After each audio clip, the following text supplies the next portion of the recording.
You're awfully cheery about a little stack of papers, Will. You could tell, huh? Yeah, you're grinning and caressing that paper the same way that someone might touch a woman's body. Is that the stuff those craftsmen gave you? They said they were the best of the trial sheets they made. You really are happy, huh? Well, the way I see it, these are the future of this town.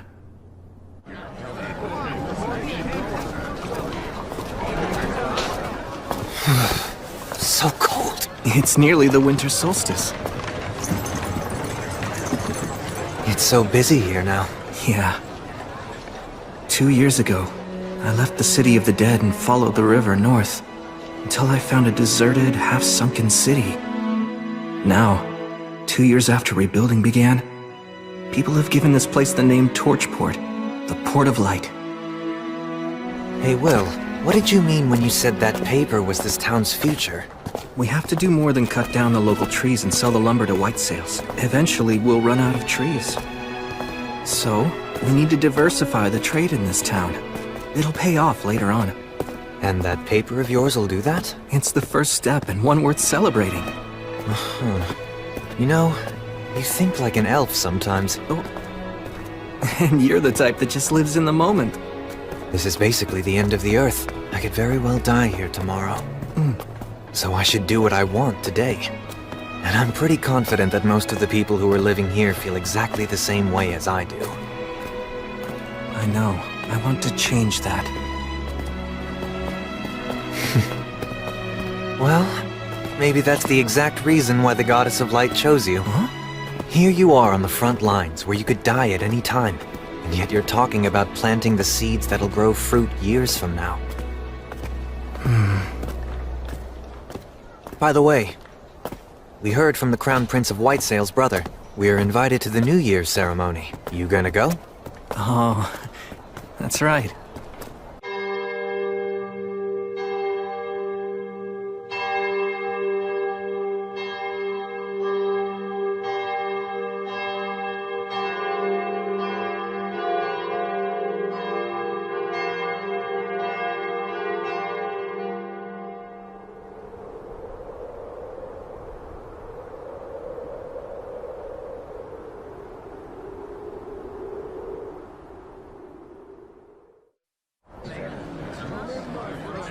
Wow! Pretty! Well, did you enjoy the Winter Solstice Festival? Yeah, it was fun. Although I'm worn out.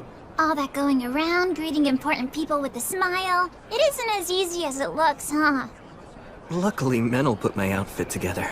With that and the help that I got from Bishop Bagley, I managed to pull it off. I wish I got to see Menel in formal clothes. Actually, why didn't he come with you? No, I invited him. But he said, shut up, at least let me sleep in today. What about you? Make a little money? Of course!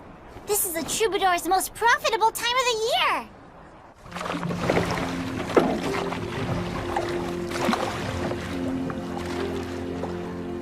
What's the matter? I was just thinking how beautiful this town is. But villages around the Beastwoods are so poor. We have to work a whole lot harder. Will. Oh.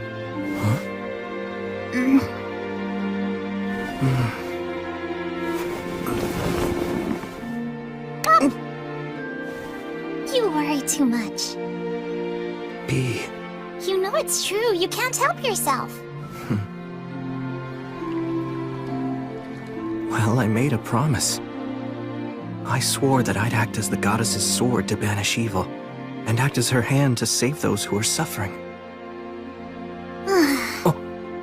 Listen, of course it's very noble of you to pursue kind-hearted goals such as those.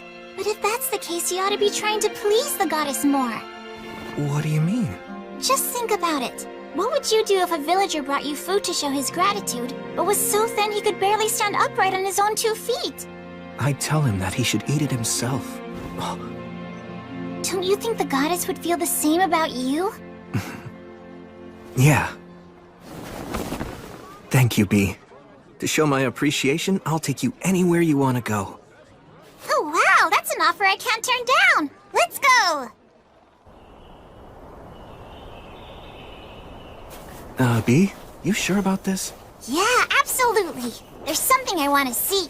But unfortunately, it isn't the kind of place a lowly troubadour can get into just by asking nicely. You could sneak in though, right? Because on top of being a warrior priest, you're a great sorcerer. A school tucked away in the woods of a forbidden land where sorcerers study the words of creation. The Academy. Well, let's go then! Wait, Oh, hold on a sec. This is Maze Alley magic. And there are several signs here too. Warning, paralysis, sleep, blind. Yeah, we can't go in there. wait, what? But shouldn't you be able to get through it? Come on! Use some of your brute strength! If we tried to force our way in there, it'd end up raining blood. And not metaphorically. It's set up to keep out the uninvited. I see. Well, if even you can't get in, then that's that. Let's head back into town and go. We can't sneak our way in, but Yes, Will? let's just go up to the front door. Yeah, that's a great idea.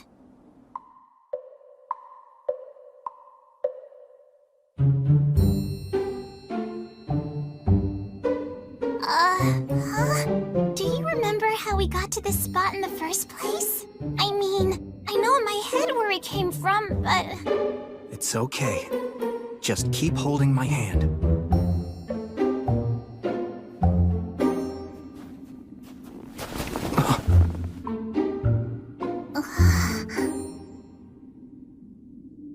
Well, this is just being mean now. So, where do we go? Which is the right path? Ne, fronti crede.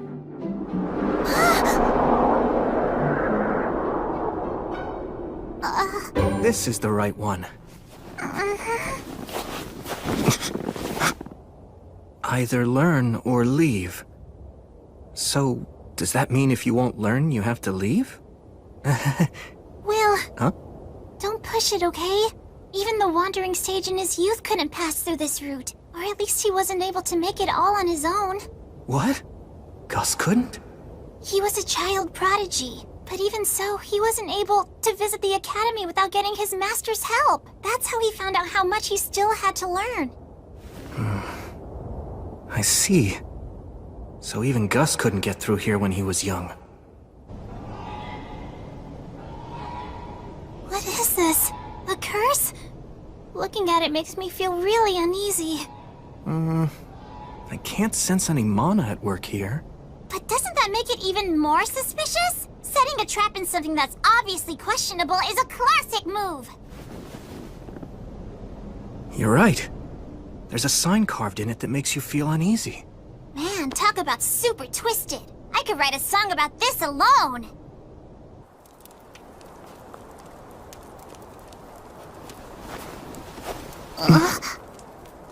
Oh? What's this? Visitors? It's a pleasure to meet you, sir. Allow me to introduce myself. My name is William G. Merryblood. And I'm B, Robina Goodfellow. And you, good sir? Would you kindly tell us what your name is? Oh, I'm just an old man who's got a lot of years built up behind him. I'm the groundskeeper at the academy.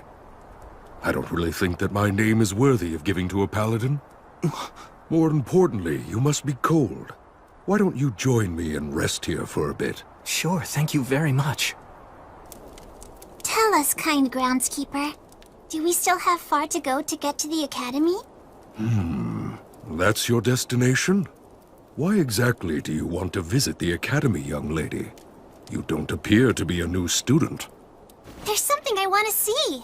Oh, is that so? Well, from what I understand, only sorcerers are allowed to enter the academy. It's a rule. We were hoping to ask if they might make an exception for us. We would only need a quick look. Well, I hope you're able to get permission. For now, toast and eat these. They'll warm you up. Wow, thanks so much. We're very grateful.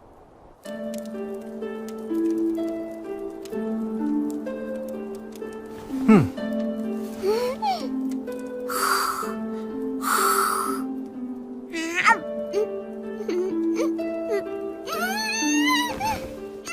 is so tasty! It's goat milk cheese, right? That's right. It really is good. Incidentally, I've heard that the faraway paladin knows how to do magic. That's true. I can't deny that I have learned a bit. As the Academy's groundskeeper, I do witness magic from time to time, of course. But nonetheless, I'd be very interested in seeing firsthand just what sort of magic you're able to perform. I see. I think I'm being tested. I'm sorry, but I can't use my magic simply to show off. Please understand. Even if I beg to see it? Please forgive me. Has that always been your stance? Yes, my master taught me that. I want to uphold his ideals as best I can. Well, in that case, might I ask a favor of you? Yes, of course. Last night's snow has left all the trees quite damp, so my fire just keeps on smoldering today. It's rather tough on these old bones of mine. I'd really like to have some dry firewood if I could. Do you think you could prepare some for me? I could have solved this problem easily if I simply spoke the words of drying. But you can just use a fire to dry out the damp wood. That's common enough knowledge. I really appreciate this. It's so nice and warm. Now then, I have a question I'd like to ask the two of you so I can get your opinions on something. If great magic were to exist in this world, what do you think it would be like? Maybe it'd be magic that brings people happiness. Oh? Whether it's the simplest words used to raise a smokescreen, or a highly elaborate and intricate artistic sign. If it was woven with the prayer that's intended to bring someone happiness, I think that's plenty great. What an intriguing opinion. And just why is it that you feel that way? That's easy. It's because that's the way Will always uses his magic.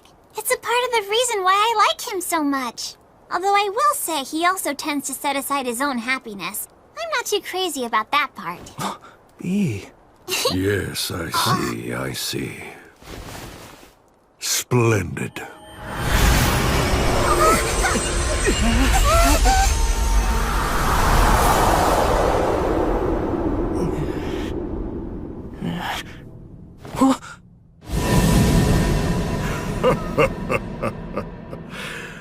Allow me to properly introduce myself. My name is Hiram. I am a professor at the Academy, and I'm also the Master of the Woods. And I serve as groundskeeper as well. Groundskeeper? I'll have to make a bit of a special exception, but I'll assume the responsibility and allow you to tour the Academy. Now then, young lady, what part of the Academy was it you wished to see exactly? Oh, well...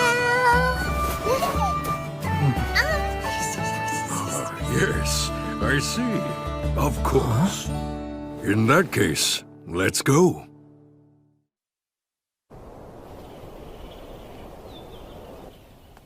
Huh?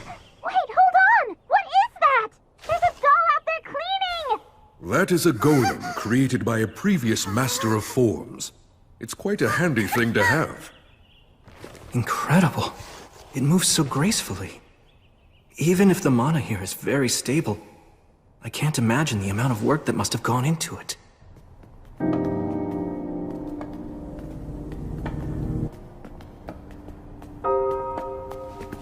By the way, just how do you determine whether or not someone possesses a talent for magic? The words of those with magical talent have power behind them. Although both our words of creation and the everyday words that we use in simple conversation have the same roots. The words of a child who possesses true talent just naturally make things happen. I know about that. When a kid like that really puts their all into cheering for you, then you can feel an inexplicable rush. Or if someone who hates you says mean things to you, you can actually end up getting hurt. Exactly. It's said that the ones who make ideal sorcerers are often docile, easygoing, patient, and quiet. Those who are fiery by nature cannot help but use intense language, and if one continues to use words in such a manner, they will ultimately bring about their own ruin. Back when I was little, Gus used to tell me stories like that as a warning. It seems it's a lesson that's shared amongst everyone who uses magic. And it's clearly a sentiment that's alive and well here at the Academy. Well, this is it. Here we are. This is what you wish to see. The Academy's library.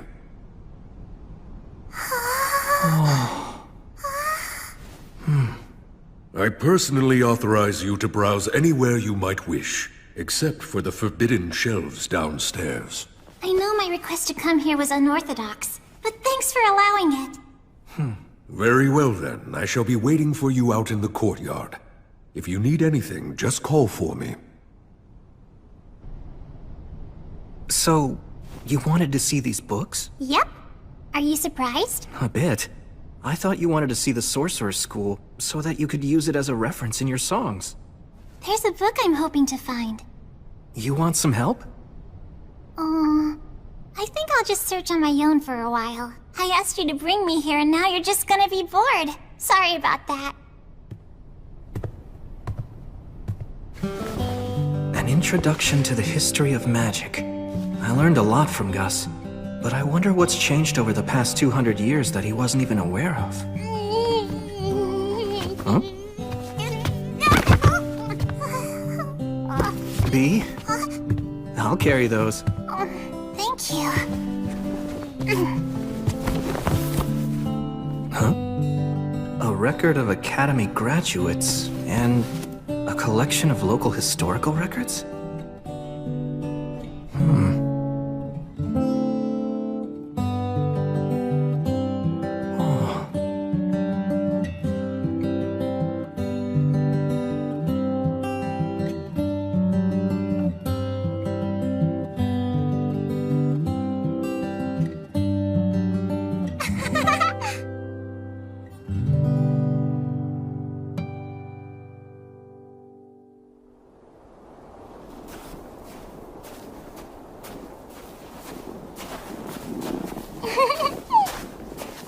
Hey, B. Are you wondering why I was looking for books like those? Back in the past, a long time before I ever became a troubadour, I traveled quite a bit with someone else. She was a lady with dirty blonde hair and eyes the same beautiful blue as the sea. We ended up together only by chance, but we got along pretty well. Later on, I came to learn that she was an amazing sorcerer. Apparently, she was traveling all over the place searching for lost signs in any ruins she could find. But she was so nice that she took on a lot of people's problems along the way. It wasn't like she was famous or anything. But in certain places, she was known as a hero. I was having fun, so I made all kinds of detours to stay with her. When it was time for us to go our separate ways, we waved at each other and said, "See you later." But then, she died not long after we parted. I heard she died fighting to protect a town from a group of specters.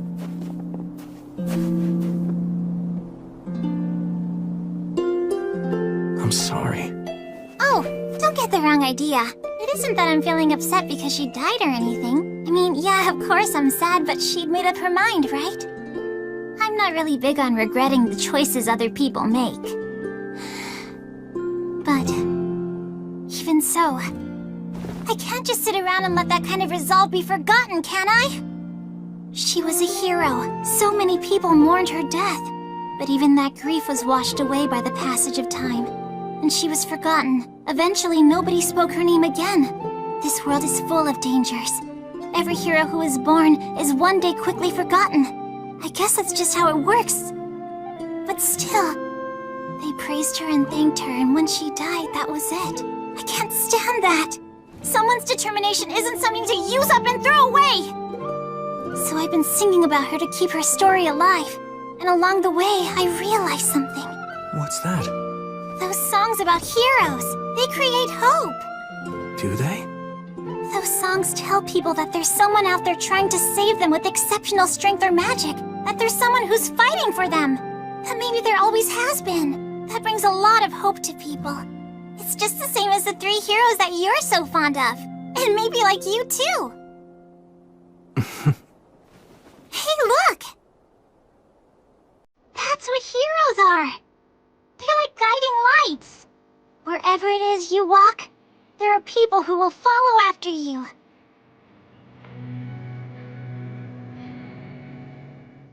Don't you think that's great? Yeah, I do. That's the reason why I sing. To say there's a shining star right here. Well, okay, that's enough talking about me. You know, after telling you all of that, I kinda wanna go sing now. You want to find a place? Let's do it! Ready to make some money? Let's go. And since you'll be there, you could keep the crowd going and collect donations. You got it. I really doubt that Bee will ever settle down in the same place as me. Just imagine, a paladin collecting coins for me! Talk about luxury! Her sense of purpose as someone who seeks out songs and brings them to new audiences won't ever allow her to stay in one location for long. But even if she does leave, I know she'll come back eventually. Hey, sing me that song about that sorcerer when it's done. Okay, sure, I'll let you hear it. I've gotten plenty of information about her by now. One day, even if I meet my end in battle somewhere, I'm sure.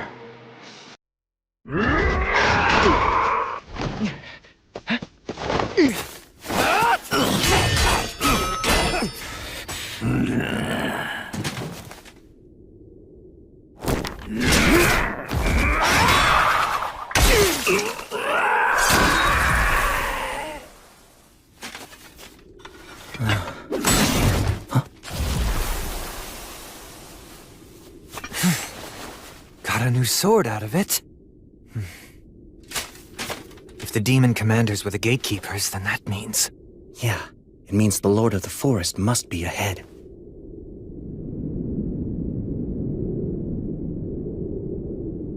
Let's go. Yeah, got it.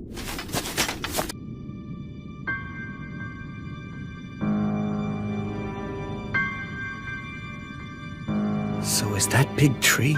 Yeah, he's the ruler over this forest's winters, the Lord of Holly.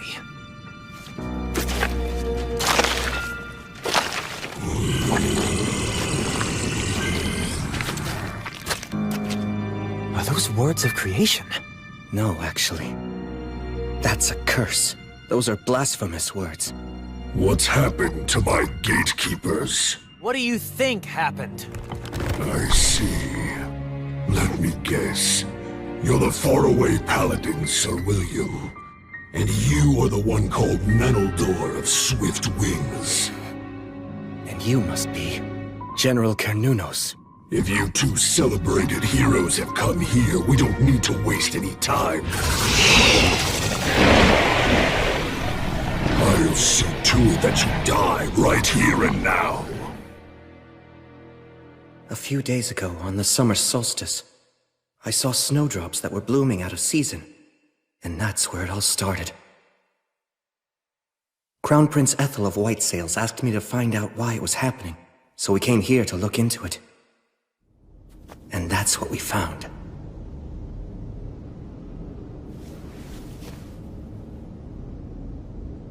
What in the world happened here?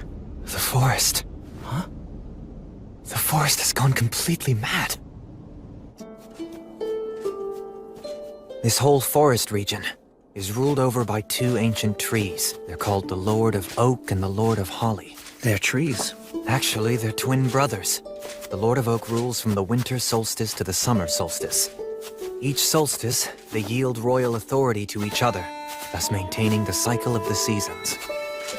Then... It seems this time, the transfer of royal authority may not have occurred for some reason. It was disrupted on the summer solstice, so... it must have been the Lord of Oak.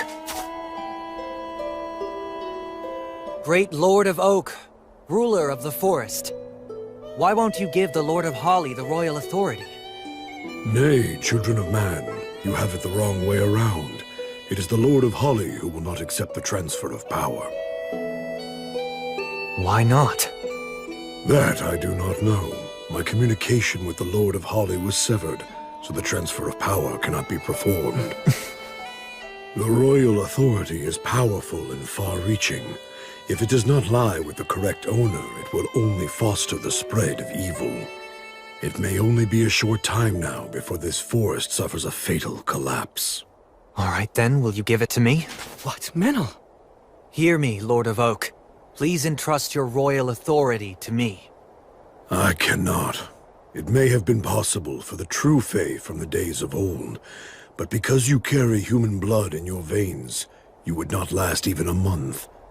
Your very soul would be destroyed. If I'd have a month, then that's no problem. I can resolve the whole matter with him in that time. But why would you go to such lengths? I swore that I'd live my life looking forward, to atone for my sins. Through a friend who saved the soul of the one who saved me, I made a vow to the great goddess. There's no greater reason than that.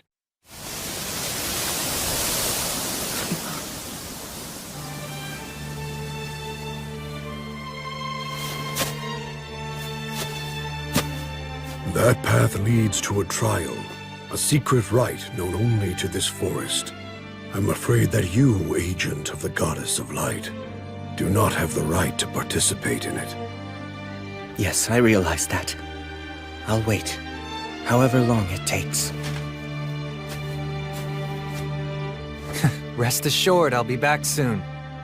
So don't you worry.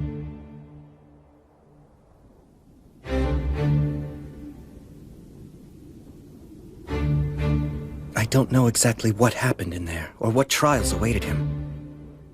I'm not sure what hardships Menel experienced or what he overcame. But...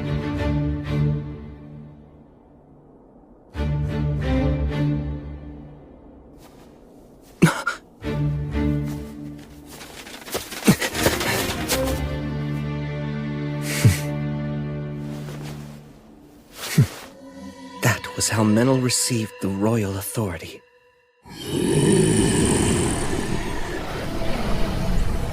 Menel, you ready? You bet. You take him. Hear me, O Lord of Holly, twin brother who rules from the summer solstice to the winter solstice. I bestow to thee the power from your brother, the Lord of Oak, the power that makes a king!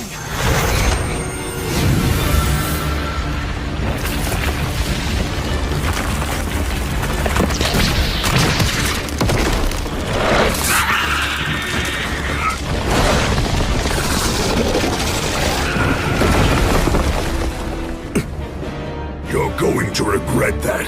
I can't believe that you have already won over the Lord of Oak! You're done. And now for the forest. By Gracefiel's light, by the goddess of the cycle of death and rebirth.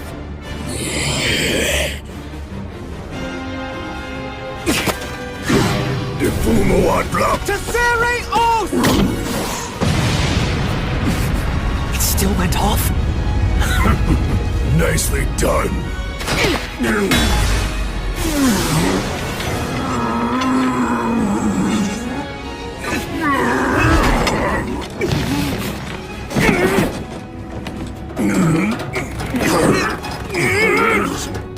Are you really human?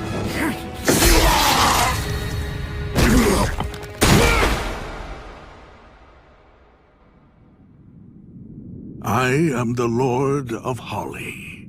For your bravery and valor in eliminating those insolent invaders, and for performing the transfer of the royal authority, I commend you and thank you.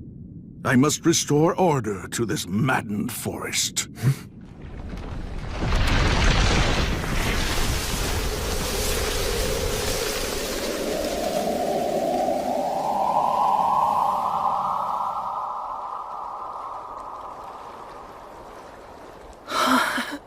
He wields that insane amount of power as if he's just casually waving a hand. Child of both elf and man, you will be like me one day. Huh? You forged a contract with my brother, the Lord of Oak, after all. Though only briefly, you held the authority to rule the forest. Your human and Fey blood, along with the power within you, is already inclining toward Fey, bringing you closer to being a suitable vessel for a Lord of the Forest. I had zero intention of doing any of that. That is what it means to entrust the royal authority to another, young Sprout. Worry not. This does not mean that you will transform right away. So long as you do not neglect your training, then it might well be over 100 years before you become a new Lord of the Forest. Can I refuse? It is possible. If you wish it, you may still die as a child of man. Make sure you give it plenty of thought. And you, child of man, disciple of light. Yes, sir. There is something that I must tell you. Do you know of the mountain range to the west whose rocks have turned red? The Rust Mountains? Is that what you mean? I'm afraid that in a future that is not so distant, the fire of Black Calamity will break out in the Rust Mountains. The flames will spread and may even consume this land in its entirety. What are you saying? Those demon beasts came here from the Rust Mountains. That whole land is now a nest of demons. It's a land where the enormous Lord of Hellfire and Miasma sleeps, making his bed from the riches of the mountain people. The Lord of Hellfire and Miasma? Whether you choose to fight it or accept it, be prepared. That day is not far off now. This is both a warning and an act born out of duty. Child of man and young Sprout, I promise you will have a bountiful harvest this autumn. The fire of Black Calamity. I truly asked too much of you this time. Although, I guess I should add again. You got that right. You send us every damn time something happens. Well, keep in mind that the Paladin here is a retainer of mine, after all. And if I send for Sir William, I get a fine hero like you along with him. It's really quite a bargain. I'm not some market stall bonus. Perhaps not, but you are the Paladin's friend. Just as a person might fight for a friend, a knight fights for the people and also for his lord. Am I mistaken? Service, devotion, loyalty. That all sounds nice on the surface, but what's the reality? Overburdening someone breeds discontent. What if the next time you need them, they don't want to help? Yes, that is true. I wouldn't want the Paladin to run away from me. So I have to make certain to compensate him very generously to ensure that he sticks around. Exactly. That's just the kind of attitude that you need. It's important. I'm sure that it makes him feel good about demonstrating his loyalty. I'll give you money and whatever goods you may want later on. Leave it to Menel. That aside, Sir William. Yes? What is it, sir? I have a big favor to ask of you. It's about Meneldor here. Would you agree to give him to me? What? He's a very talented fairy user as well as a masterful hunter. Plus, he's a half-elf who doesn't age, and he doesn't mince words with me. So, yes, I want him. I truly do. But, Menel isn't property, Your Highness. Apologies, Your Highness, for making you wait. Thanks for coming, Bagley. Good to see you again, Bishop Bagley. Ha! Victorious yet again, I suppose. My word, hero. After all the flattery for your peerless acts of valor, I thought you'd have become reckless and lost at least once by now. Moving on now. Why don't you give us your report on this incident, Will? The fire of Black Calamity will break out in the Rust Mountains. The flames will spread, and may even consume this land in its entirety. That's what the Lord of Holly warned us of earlier. I thought the matter of the demons and demon beasts had settled down. Now there's the fire of Black Calamity, and the Lord of Hellfire and Miasma. I have other concerns, too. There's also that story you told me about the demon's High King sealed in the City of the Dead. It's simply one issue after another, isn't it? Honestly, never a dull moment here. Tell me, Hunter, this Lord of the Forest, exactly what sort of power does he possess? Can we actually put our trust in this prophecy of his? Call me by my name, old man. You're in no position to talk! Could you two please try to get along? With this insolent brat? Oh, please, spare me your jokes. Give me a break. I hate pompous oafs like him. But even so, he does make a fine business partner, doesn't he? Well, I do admit that he is quite talented. I wouldn't be sitting here with you otherwise.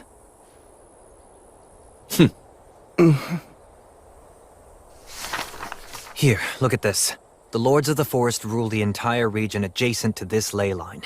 A lord can be a spirit dwelling inside a great tree or rock, an aged beast that's acquired intelligence, or one of many other forms. But regardless of their appearance, they've all lived for at least a century or two. Essentially, they're a forest's heart and mind, and they know everything that happens within their domain. If a prophecy is from a lord of the forest, then there's most likely solid grounds to support it. It's more like a forecast. In that case, this seems like a matter that we should treat as a high priority. Yes. So now, the Rust Mountains, the dwarf capital that's in ruins, has become a nest of demons, huh? That's perfect! Huh? Because that means we can fight them with our full force! Look, we know exactly where the problem is. A desolate, hostile land with no innocent bystanders. Which means, this case is perfect for me. Yes, that's true. I suppose you're right. Would you handle this matter, Great Paladin? Yes, of course. Oh, for the love of... If a lord of the forest promised you that there'd be a bountiful harvest, we can assume that we're safe until autumn at least. First, we should gather information. I'll ask my troubadour friend, and talk to the dwarves living in Torchport as well. Can I entrust all of this to you? Yes. For the time being, this matter must remain a secret held only between the four of us. Right, not a problem. I'm sure it'll all work out. When you say it like that, it makes me feel like it actually will. Just don't get cocky after all this hero treatment and let your guard down. You want to know about the Rust Mountains? Yeah. I want to learn everything I can about them. A troubadour song doesn't come for free, you know. What's my info worth to ya? Tell you what, if we end up having to go to the Rust Mountains, you'll be the first to know any stories we hear. Is that good enough for you? Okay, that's an offer I can accept. First of all, 200 years ago, the Rust Mountains were known as the Iron Mountains. They served as the home to the Iron Country, which is the nation where the dwarves once lived. They were mountain folk who followed Blaze, the god of fire and technology. It was a powerful country that used to be included as a part of the Union. The Iron Country, huh? But then, it was lost in the Great Uprising 200 years ago. The dwarf leader, the monarch of the mansion on the rock, led his men to stop the demons' advance. Many powerful warriors battled against the demons, but they all died fighting on the mountain. A lot of blood was shed, and many weapons were shattered. And then the mountain became the demon's nest. Then at some point afterward, the area became known as the Rust Mountains.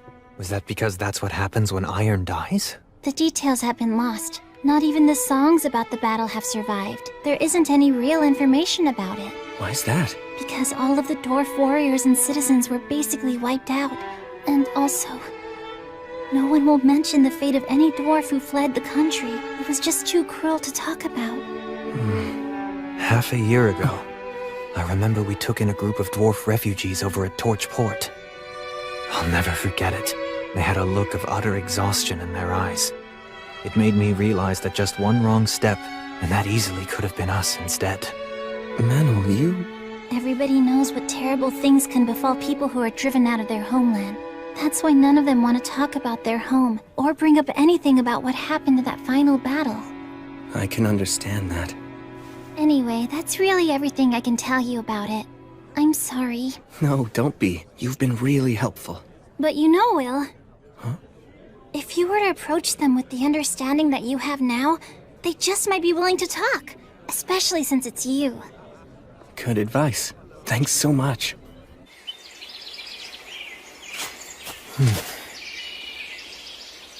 This way.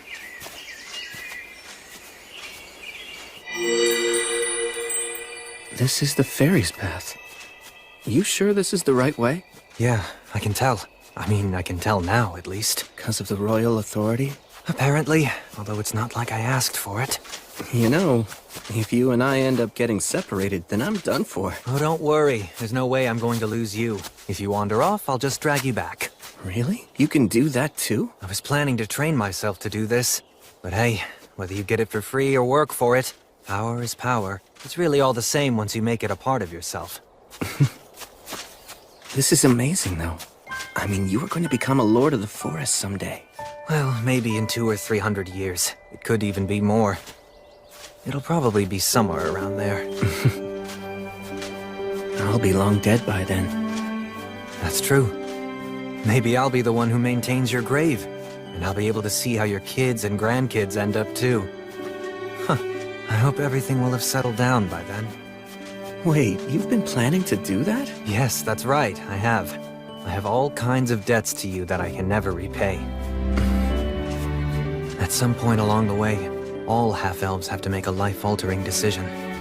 To live in perpetuity as an elf alongside the earth and water, almost like the Fae do, or to live a more human life, fleeting like a flickering fire or a gust of wind. That's the fate of those born with both bloodlines. And my choice is to see what becomes of your accomplishments. I might not be able to do anything all that great, though. Oh, come on, you're already enough of a legend. I'm sure you'll keep on making more legends, even with that spaced-out look on your face. I'll be fighting by your side, so somehow I'll have to survive until your life ends. And then, it might be nice to wrap it all up by fading into the forest. Of course, first I'll have to say something totally cool to make myself look good. I bet you'll be a legend. Yep, the both of us. Doesn't sound too bad, right? Yeah.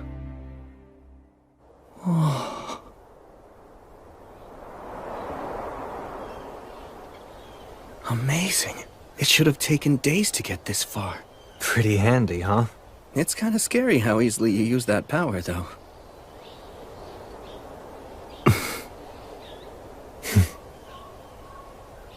Well, we made it. We're back at our home in Torchport. If you notice any... Huh? Hey, Will! Menel! The Rust Mountains, huh? It sounds to me like things have gotten awfully troublesome. We were hoping the dwarves might know something useful that could help us out. So, I know that some new immigrants have arrived recently. How are they doing? Well, they seem to have settled in nicely for the most part. Well, that's good to hear. A year ago, when I said that our city would support the new dwarf arrivals, it made a lot of the citizens feel wary about the whole situation. Well, after everything that those guys have gone through. Their leader's name is Ognar. Maybe he would be able to tell you something useful. Maybe so. I'll go to see him tomorrow. Listen to me, Will. Today we are going to discuss the spirits. Through the words of the Creator, even before man or the gods came into being, water, fire, wind, and trees came into existence. Every one of them possessed a definite will of their own. And those were spirits? That's correct. And because they had their own will, they chose to divide themselves up into two groups. One aligned themselves with the unstable phenomena that are the lords of the sea and forest, choosing to live long lives. And the other chose the human way of life, opting for definitive lives and deaths as beings with bodies of flesh. Those affiliated with wind, water, and trees consulted with the goddess of the forests, Rhea Sylvia, leading to the birth of the elves. The spirits of earth, stone, and fire longed for human craftsmanship, so they consulted with Blaze, the god of fire and technology. This resulted in the dwarf race. That's the reason why dwarfs are such excellent craftsmen as well as being superior warriors. Yeah, those guys are the real deal. Tell me more about the dwarves! Please, Blood! I'm not sure there's much more. They can be a rather quiet lot, but they know what the meaning of true courage is. It's constantly on their minds, in fact. What is? Making sure they know what's worth fighting for, even if doing so means throwing away their own lives. When they go into battle, it's like their souls are on fire. They have no fear of death. I have genuine respect for dwarven warriors. The ones that I met and did battle alongside, at least, they were true warriors.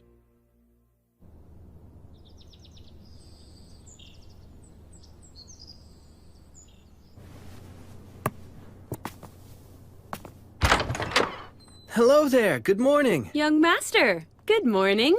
I'm heading out soon to do some training. That's quite some bedhead you've got there.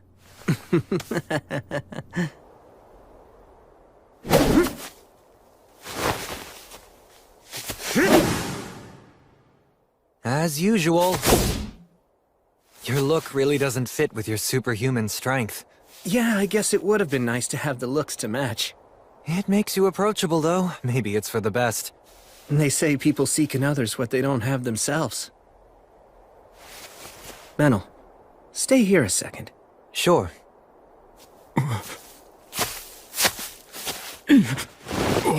Hey there, good morning.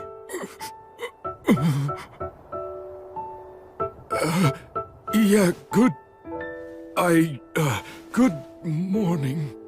So, would you like to watch? Hey, what are you doing? Who are you? I haven't seen you around before. What's your deal? If you're that interested, just watch us. No, that's quite all right. Sorry to intrude. Menel. Sorry. Guess I came on a bit too strong. Sure did. I don't know if he was interested in watching our training or just seeing the paladin everyone talks about. The training, I'd imagine, since the dwarves are a warrior race. He didn't seem like much of a warrior. You think so?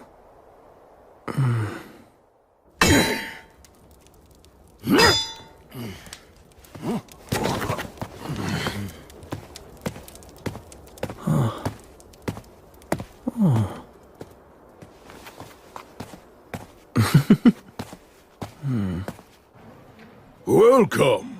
Thank you for coming here to see me. I'm sorry for visiting you on such short notice. Oh no, it's no problem at all. Besides, there's someone that I wanted to introduce you to. He represents the immigrants who've recently arrived in this city. He's actually my granduncle. His name is Grendir. At your service. I serve His Highness, the Crown Prince Ethelbald Southmark. I've been entrusted by him with the duty of governing Beastwoods. My name is William, sir.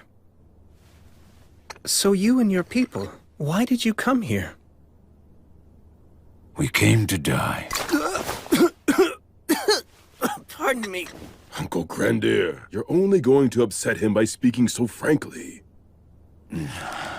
We haven't much longer left in this world. Our only wish now is to die with our eyes on our homeland. Uncle Grendir is one of the last survivors from the mountains to the west. Oh, from the Iron Mountains. I gaze at those mountains from this great distance, dreaming of the day when we can reclaim them, and hoping such a thing is even possible. I know that I'd be able to die happy if that dream would only come to pass. While I realize that this may cause you some inconvenience, I would be willing to do any kind of work if you could just allow me to stay in some little corner of the city that... Please just rest at ease. I'll do everything that I can. I promise that I'll protect all of you from injustice. Thank you. Thank you so much.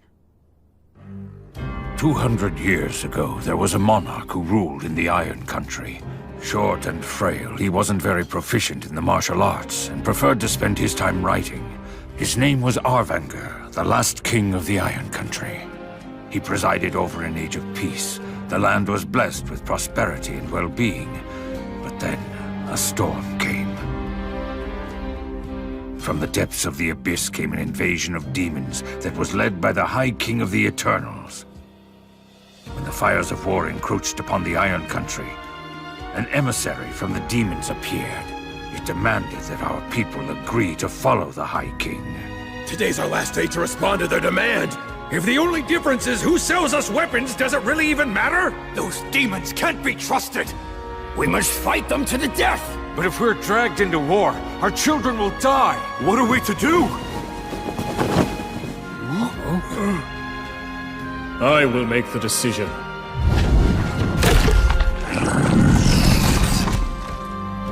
What is your answer? This. This is the iron you and your brethren wanted.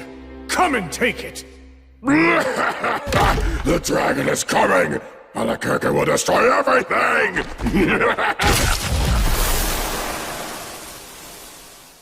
I will not allow it. We will draw the demons of the abyss here and slay them in the bowels of the earth. This chamber will be their tomb! Those who are not warriors or are still inexperienced ones, you are to retreat from the Iron Mountains. My people, I will die, and all of the warriors who remain here will likely die as well. But still, we must not let the Iron Country die. It pains me to issue such a selfish order.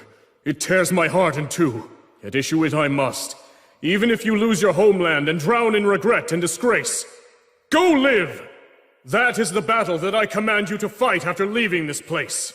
No, you are not running away. You are simply being sent to a different battlefield. Your king and his warriors will protect our name and our pride. We'll die in the mountains where our ancestors sleep.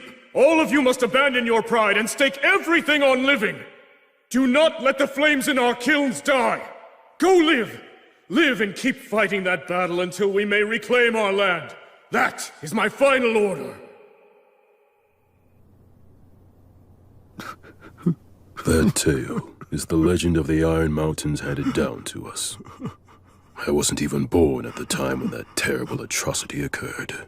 At the time, we'd only recently become royal guards. We didn't even get to fight. The only thing that we could do was obey orders.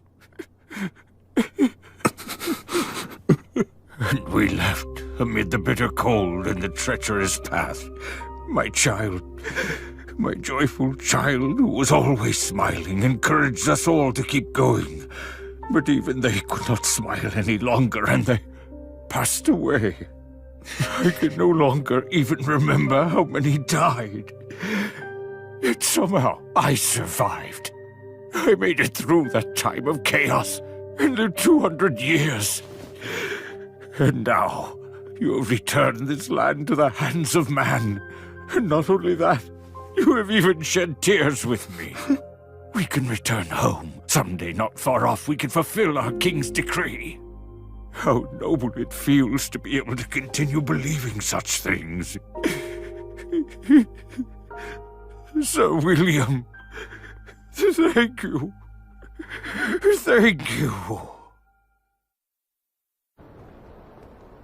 Arvanger, the king of the Iron Country. And what about the dragon he spoke of? Bastard! Hey, stop it! Stop it, I said! You're causing a disturbance! Hey, take this outside! Shut your hole, damn it! Hey! Hold him still!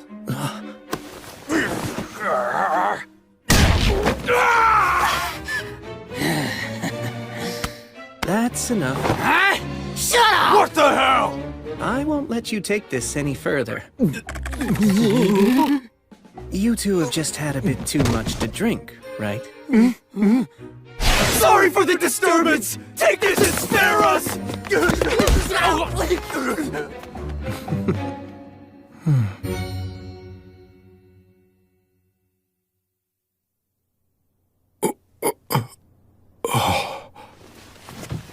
Oh, you awake? What's your name? Rue. Oh, it's Rue, huh? Let me introduce myself. My name's William. It's a pleasure. Well, it looks like you're okay. It's amazing you didn't even get a scratch after taking such a beating. Toughness is the one thing I've got going for me. Hi. Are you the owner? Allow me to apologize for all the commotion earlier. My father's laid up right now, sick in bed. When those men started fighting, there was nothing I could do to stop them. May I examine him? What? I could never ask that of you. I really don't mind. Besides, I can't just sit here doing nothing if I know someone's ill. The goddess would be furious with me. Okay, I'll be back in a little, Rue. Please rest here a while. Right.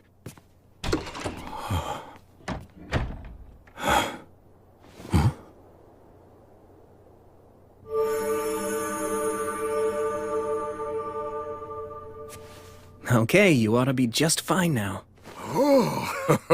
Thank you so much! I received this healing power from the goddess of light, so you should thank her. Yes, of course! Oh, wait. I have an idea. Please let us provide a nice meal for you. Yes, please! That would be great! To tell you the truth, I actually forgot to have dinner tonight. Huh? What are you doing?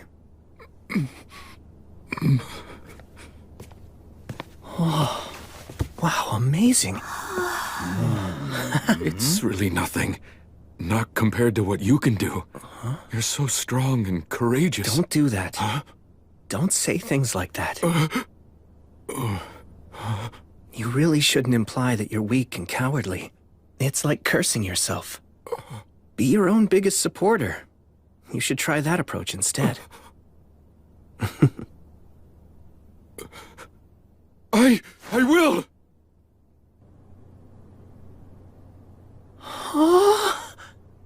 Enjoy it before it gets cold. Thank you very much. Earth Mother Mater, and all of the virtuous gods, as we now partake of this meal, we give thanks for your grace. Please bless the food before us. Now then, cheers. Yes, cheers.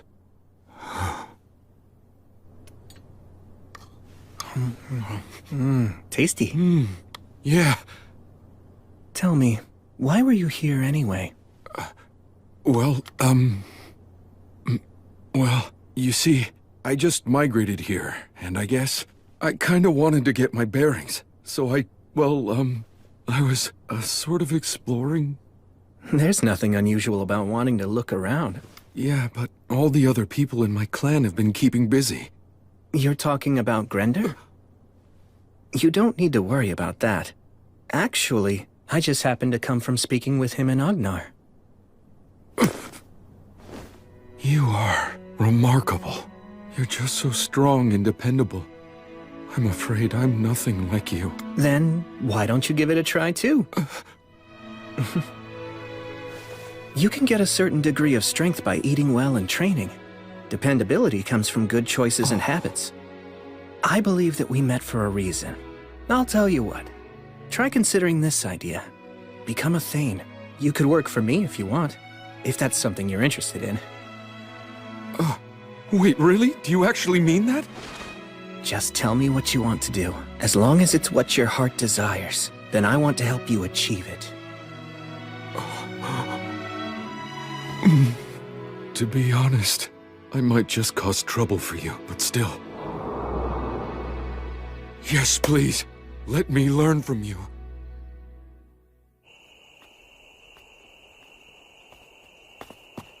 Huh?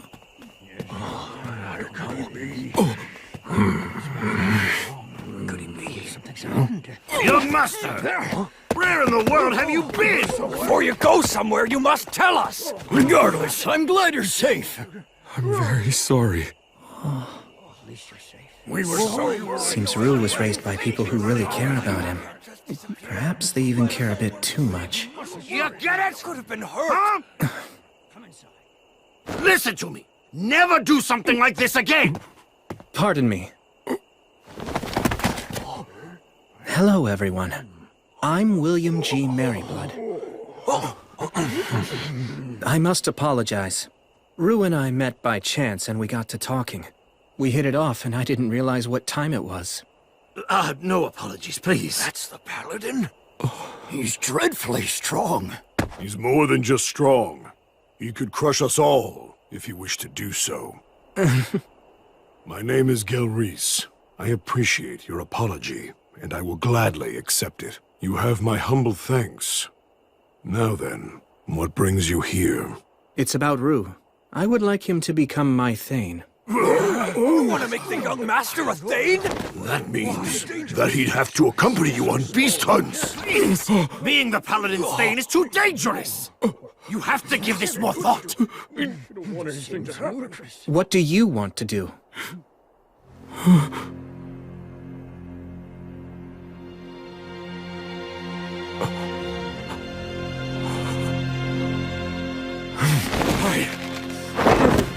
What I want is to learn from him!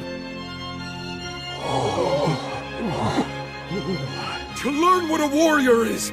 To find out what courage is! To discover it with my own two hands! If I never confront danger, or never even take a single step on my own, what can I ever know about being a warrior? What can I really know about having true courage? It's simple. I want to be someone I'm not ashamed of. For our ancestors! If I know nothing of battle, or of courage, or of conducting myself nobly, can I call myself a dwarf? It's final! I've no intention of ever reversing my decision!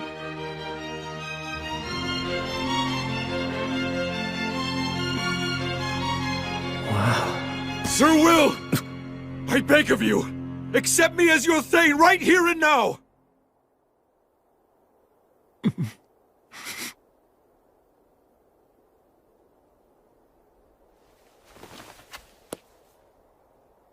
I will guard with my own two hands the loyalty you offer.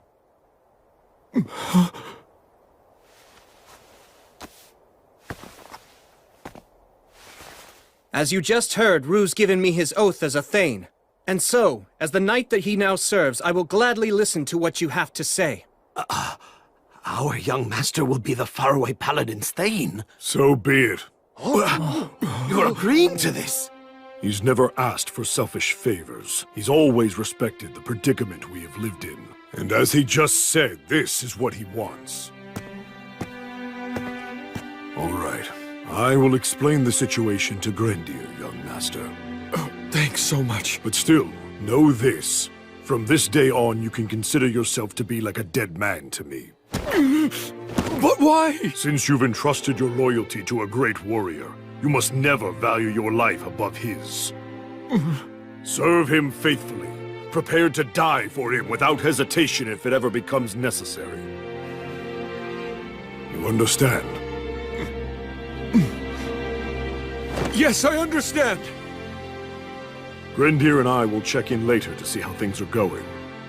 Take good care of our young master. Of course, I most certainly will.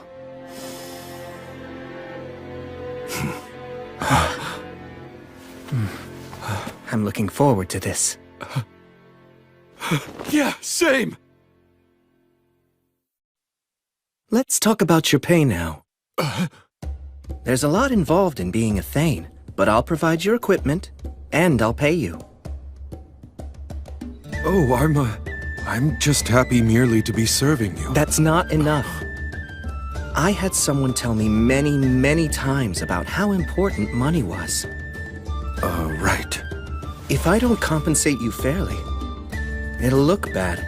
Some may say I don't value your work or loyalty. Granted, it may be in bad taste to put a price on everything, but money is almost always the clearest indicator of value. You're so mature for your age. Well, that's the goal at least. I'm trying my hardest.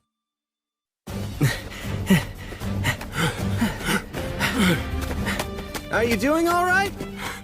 I'm just fine! Great, we'll do one more lap then. Okay.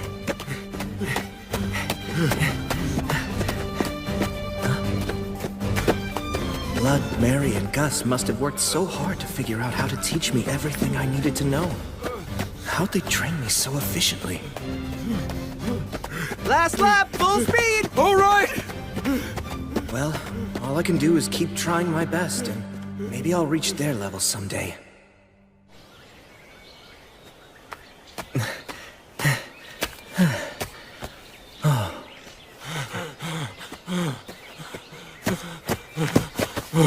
Good hustle. Do some light walking to catch your breath, and then we'll start strength training. Right. Strong muscles are the most essential foundation of combat. My master said you can solve most problems with brute force, and you need muscles for that. I see.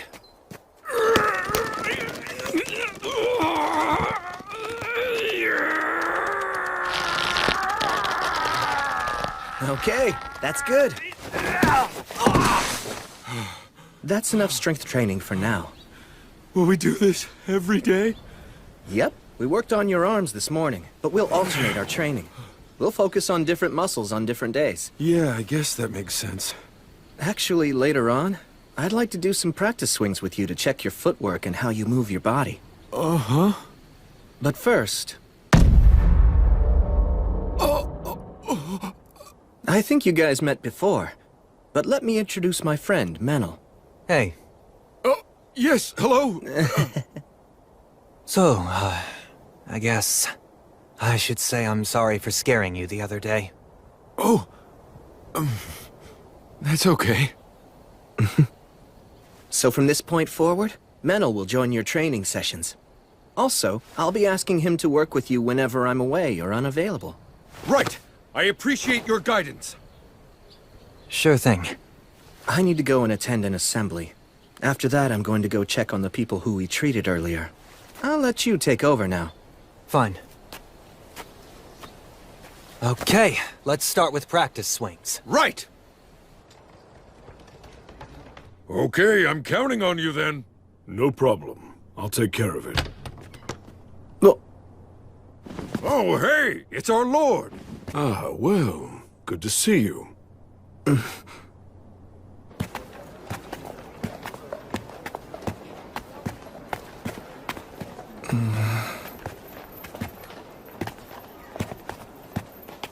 So, Gez5, what were you doing at the tavern? They'd received a booking for a big celebration that's scheduled to happen 10 days from now, and they asked me to supply the meat for all the guests. Oh, so you hunt for a living, do you? No, actually, I work as a mercenary. But thanks to that, I have some experience in handling crossbows and traps. So hunting is just like a side job? Something like that. Hurry up! That's right. Not so fast, kids. Okay. It's truly a fine city. Yes. People from many walks of life work to make it that way. You know, Paladin. Yes? There was a time when I was a warrior in the service to the Iron Country.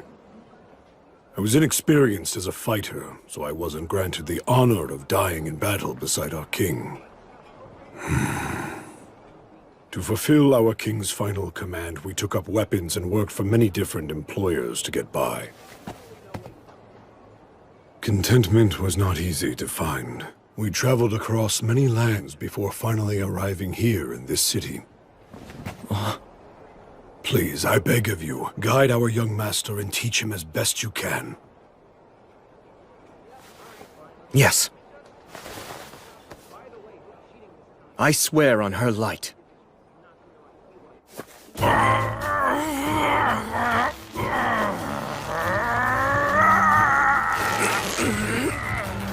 Tell me, is this your full strength room? Surely you've got more in you than this! This is your best! We're done. I'm afraid you've lost. Getting used to pain is just another part of training. How did you do that incredible move? You mean that last one? Hey there, Menel. Come over here. As your test subject? He'll understand it easier if he can watch it. I'm sorry to trouble you. Damn it. Alright, fine. But you'd better make it a clean throw, you hear me? Hold on. This should get Bishop Bagley to start an investigation. The fire of Black Calamity will break out in the Rust Mountains. The dragon is coming! Albuquerque will destroy everything! You give me no choice. Although I detest this dragon's power, I must use it! Tough scales. And an enormous body. The inborn ability to use words of creation. The dragon Valakirka. The dragon's power is second only to the gods.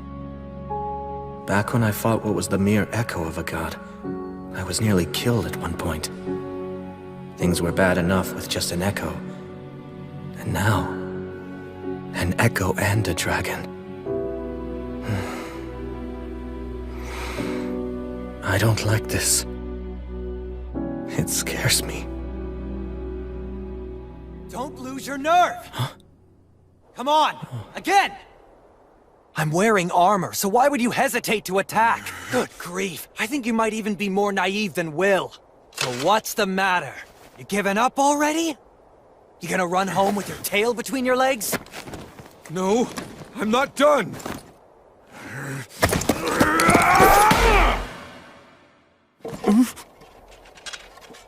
Right on my head and I barely felt it. Are those bulky arms just for show? Huh? Oh yeah, you're clearly scared now, aren't you? Are you gonna start crying and run away, are you? I won't run! Then strike again! And put some force into it, you weakling!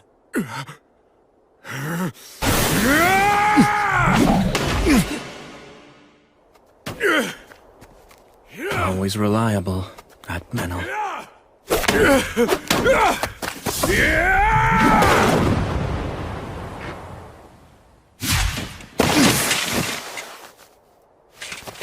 Ha! You actually put some spirit into that one. Keep it up. Thank you very much! Incredible. Rue gets stronger with each sparring session. Hey, Blood.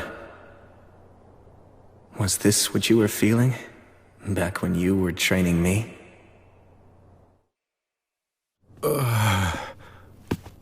Here you go. I don't know. I don't think I can eat all this. Then your training will go to waste. Force it down if you must. You need to replenish all the energy you burned up when you exercised. You can eat it slowly, but please, eat it all. Okay.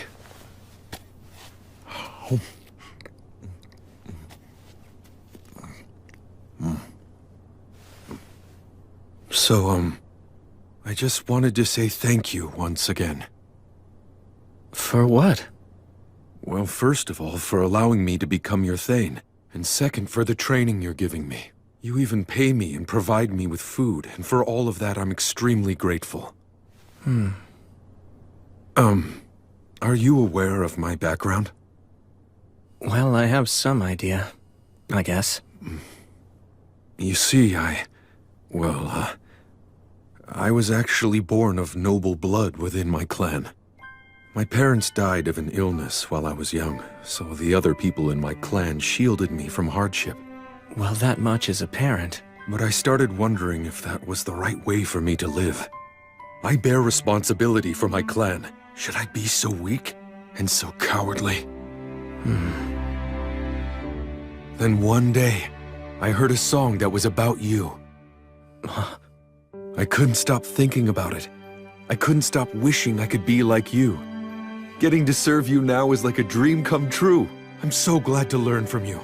To be able to understand what it means to be a warrior and what courage truly is. Thank you. I'll do everything in my power to be a worthy master to you. I swear it. But I'm not so sure I can teach you what courage is. What? I mean, the truth is, I don't actually have much courage. What? Even though you faced a wyvern and a chimera? Rue, if you face opponents you know you can defeat, is that really courageous? You knew that you could defeat them? To be frank about my combat strength, I'm far more powerful than a wyvern or a chimera. I can kill them by just using my fighting techniques. Wyverns and chimeras, none of them frighten me.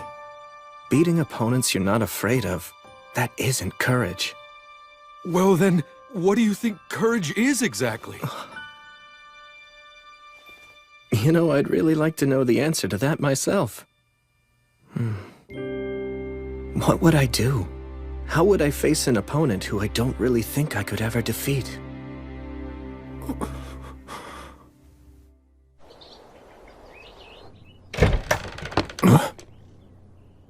I have returned.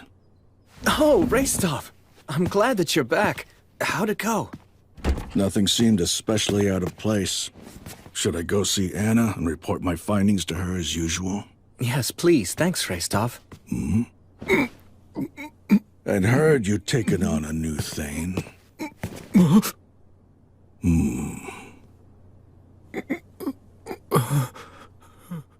You're too hunched over. Your shoulders are too far forward. It makes you look weak. Pull in your chin, straighten your back, clench your teeth together. Don't let your eyes dart around. Look someone in the eyes or look at their mouth when you're talking to them. Right! That's good. Or at least it's a little better. My name is Rastov. What do they call you?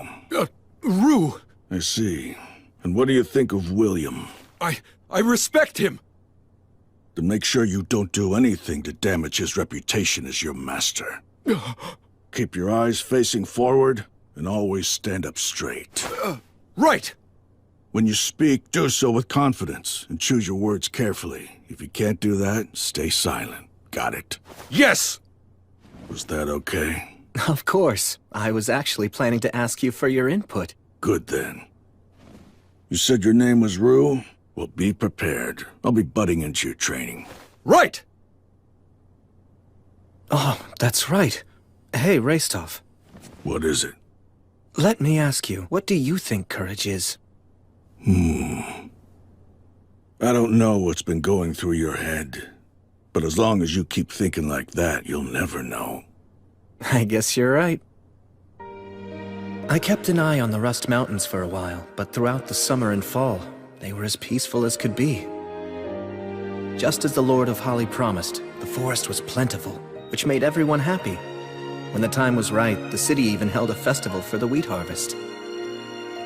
The third winter that I'd spent in Torchboard was drawing ever closer.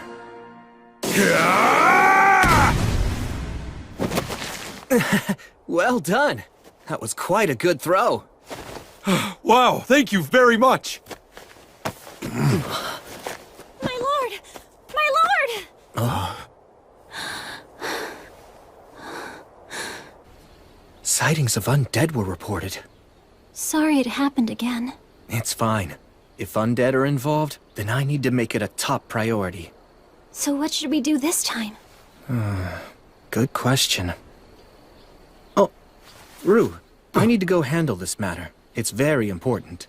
Will you come too? Really? Of course! It would be an honor to go with you!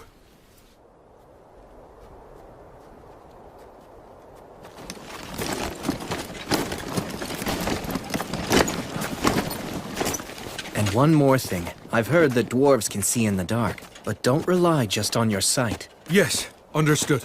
Quick quiz. Where are we headed to? To the west, towards Pillar Mound. Is that right? That's where the most recent sighting was reported. But it's deep in the forest, so it hasn't been fully explored yet. Right. The main reason is the fog, although no one knows why it's so thick. Whether it's the geography or a magical barrier. Let's remain cautious. Yes, sir.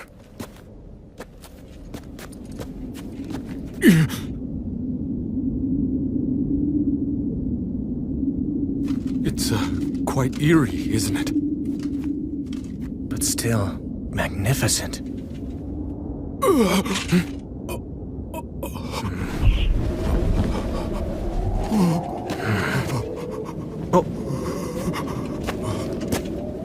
Sir Will! It's all right. Look closely. What is that thing? A gravekeeper, I think. A gravekeeper? This place is a burial site. Really? It is? This figure is probably here to scare off any potential grave robbers, and the fog is likely either a magical barrier or the result of a contract with the land spirits.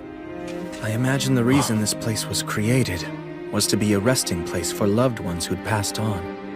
And so, may everyone here please rest in peace.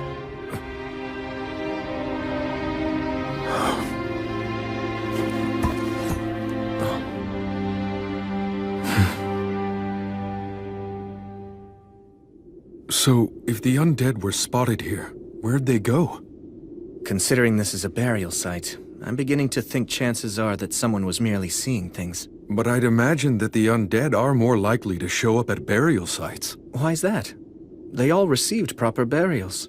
Huh? Those who've been killed and then hidden, or bodies left out in the open, are the ones who tend to receive the god of the undead's blessing. I guess in a way, even the god of the undead is kind. The god of the undead can be kind? Yes, that's right. In a terrible way. But, sir, what exactly do you mean by that? Stagnate, the god of the undead, simply cannot bear to see people die miserable, hopeless deaths. Thanks to that, when facing a tragic death, all dying creatures are granted the right to overturn it. But, that's a... While it might be a blessing for them, it's a curse for others. But still, this remains a core belief of Stagnate's. That no one should ever have to die in misery. And if they do, they can overturn their death with the radiance of their soul. Sir Will, you, seem to know quite a lot about all this, don't you? To meet a real echo of Stagnate, surely you've never really encountered one of those before, right? Perhaps what you encountered was a herald instead. Sir, why won't you look at me? Well, I mean, how do I put this? Please don't laugh right now! It seems like someone was just seeing things. So then our search was all in vain? Is that? Rue, over here. Does this lead to the interior of the mound? Let's go look. Right. I don't see anything. Lumen. Flammo Ignis. Here, carry this one, Rue. Understood. How come we need two types of light, though? When you're going up against an opponent with no night vision, what's your first target? Okay. Let's go. All right.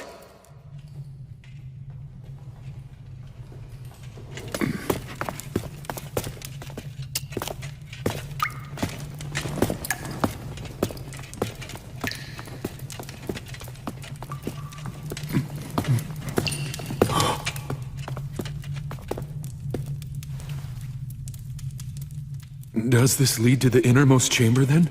Yes, it's through here.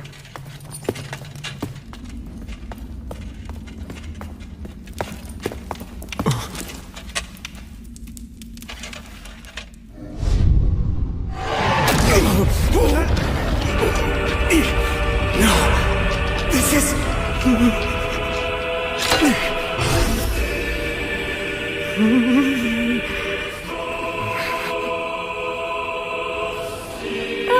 Welcome.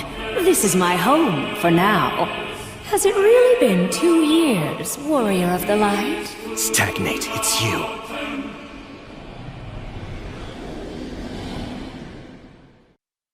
Warrior of the Light.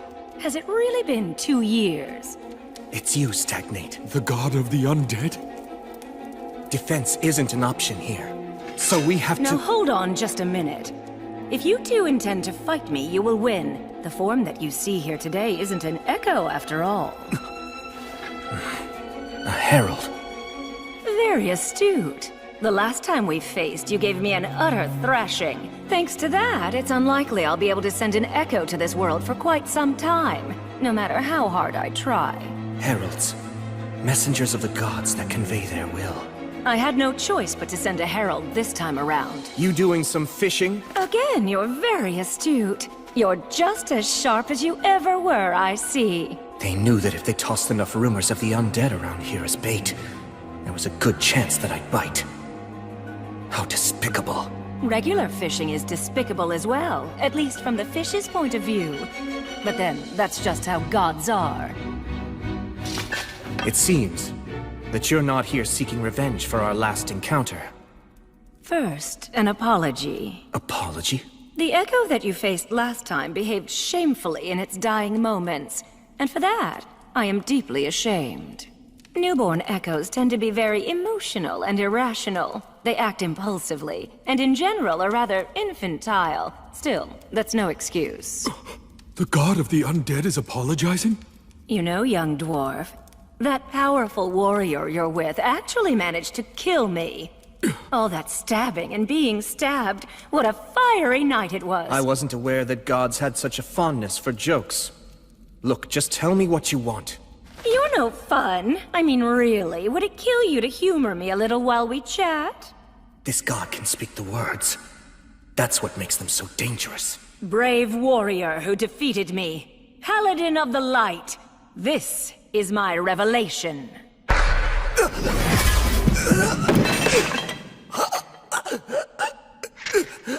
Sir Will! William, armed with the blessing of light, you will face the dragon, and you will die in defeat.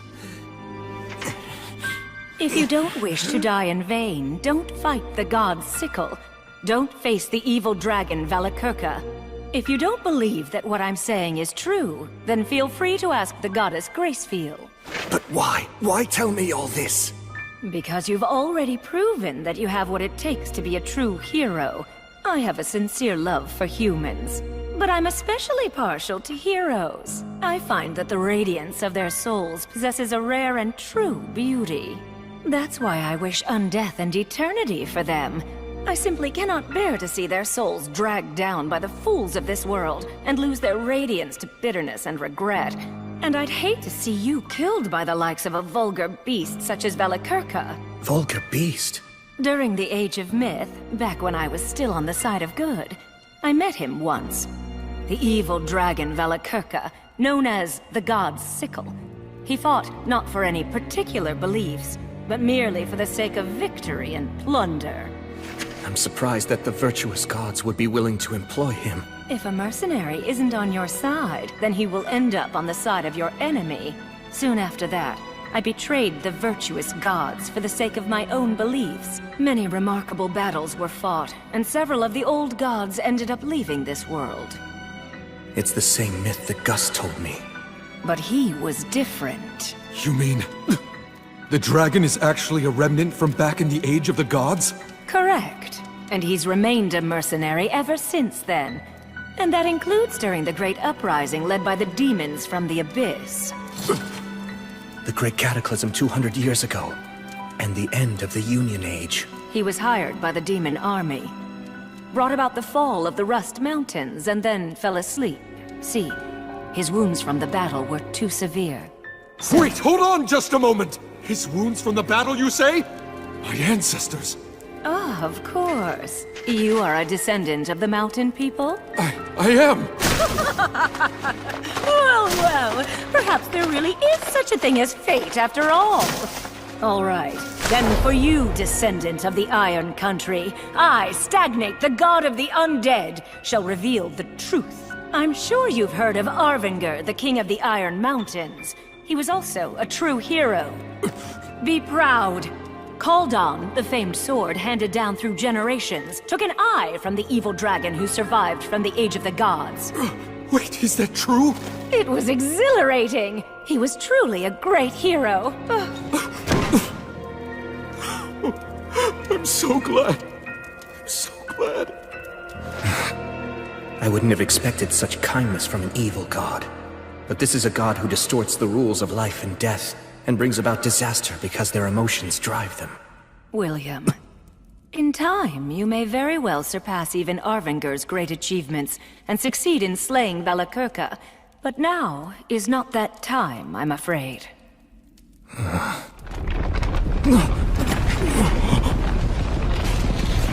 The dragon's sleep grows ever more shallow. The dragon's giving us a show of his power. Return home at once. Chaos is imminent.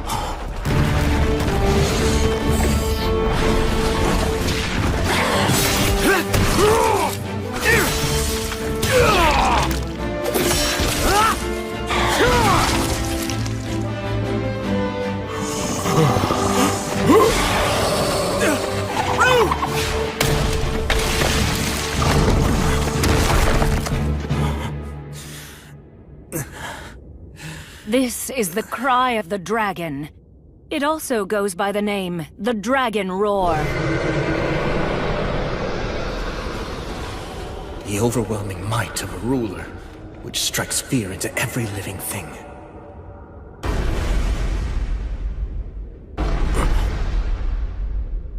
Something troublesome's coming this way. Even you will likely struggle some with this foe.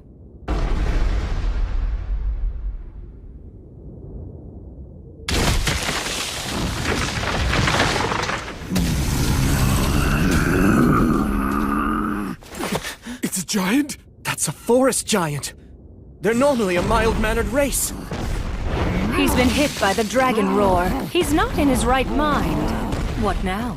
Will you kill him? Of course not. You can solve most any problem with just brute force, but that isn't the only way to solve things. Sir Will!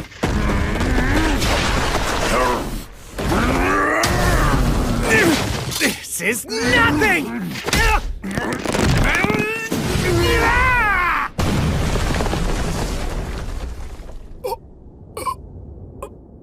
He just... Through a giant. Yes. Shine the light of reason upon the fog of confusion. I'm awfully sorry about my behavior just now. Can you make it home? I think so. Oguni zoiku, e sokse uraka. Uhusama. Otenum, Roshiatagaro. Let's see. Nogarado, Reo Yanaba, O Sedo. Yeah, it really is scary, but Oko Wendabum wentem benere kurana. Onawushum, Nizimanim ho shabe oko pascha. Oh. I am Gangar of the Jotun. Ogiho ye soyo wium, no ho ne ruhuso.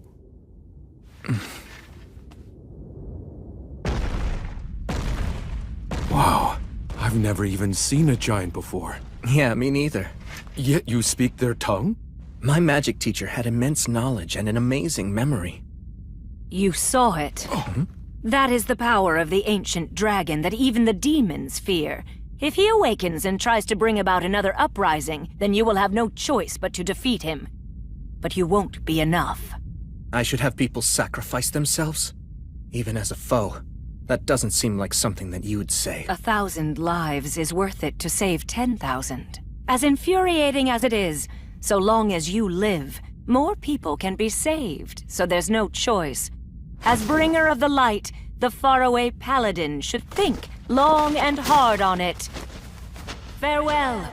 Soon enough, we will meet again. They appear to be rather partial to you. They have their eye on me, that's all. I've heard it said that the gods wish for heroes. They send proxies to the living world to make their divine will known. You are the hero who symbolizes the goddess of light. Is that why? The god of the undead wants me to feel indebted to them. Well, knowing that, what are you planning to do now, Sir Will?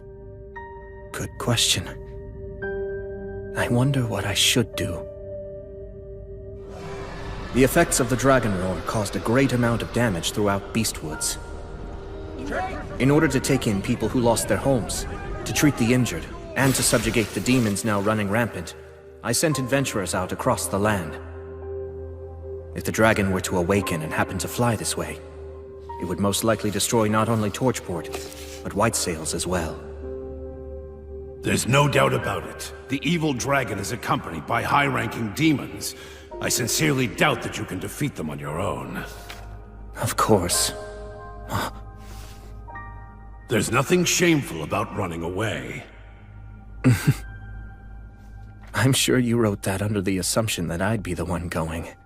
That right, Bishop?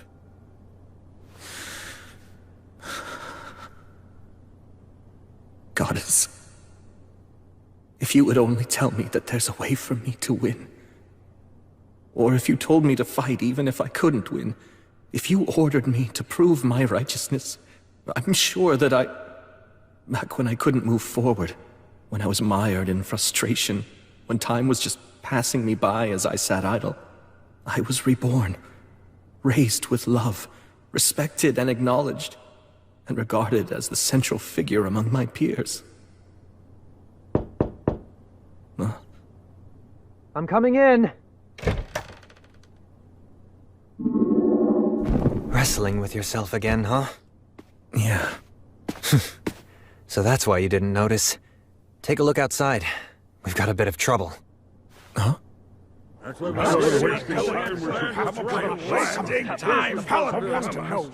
us what you plan to do, Paladin! Are you going to attempt to slay the dragon?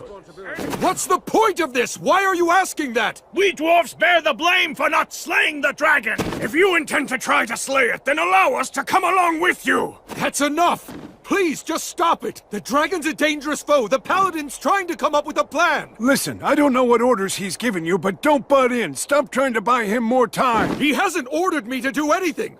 I'm just telling all of you not to panic! You dare accuse us? Look, even if all of us banded together, we couldn't even make a mark on the dragon! I'm going in there. I'm telling you to stop! Face it. At this point, all of you are even too old to defeat me! I just don't want to see any of you die in vain! Young master, Grendir, you have truly grown into a fine young man. Although, that very achievement is also the exact reason why all of us wish to die.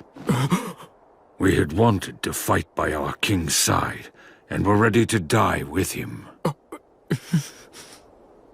But we were denied that. We forsook our pride. Since then, we've wandered miserable for a terrible 200 years.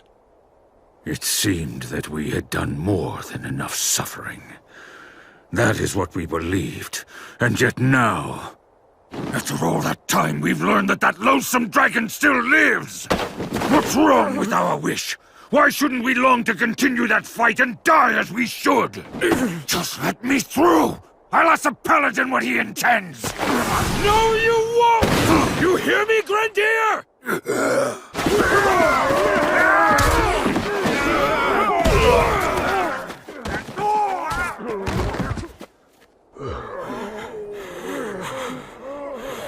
You want to know what's so wrong with your wish, Grendir? A lot of you are already so fixated on dying that you aren't even thinking of how to win. That simply won't do. And you know that it won't.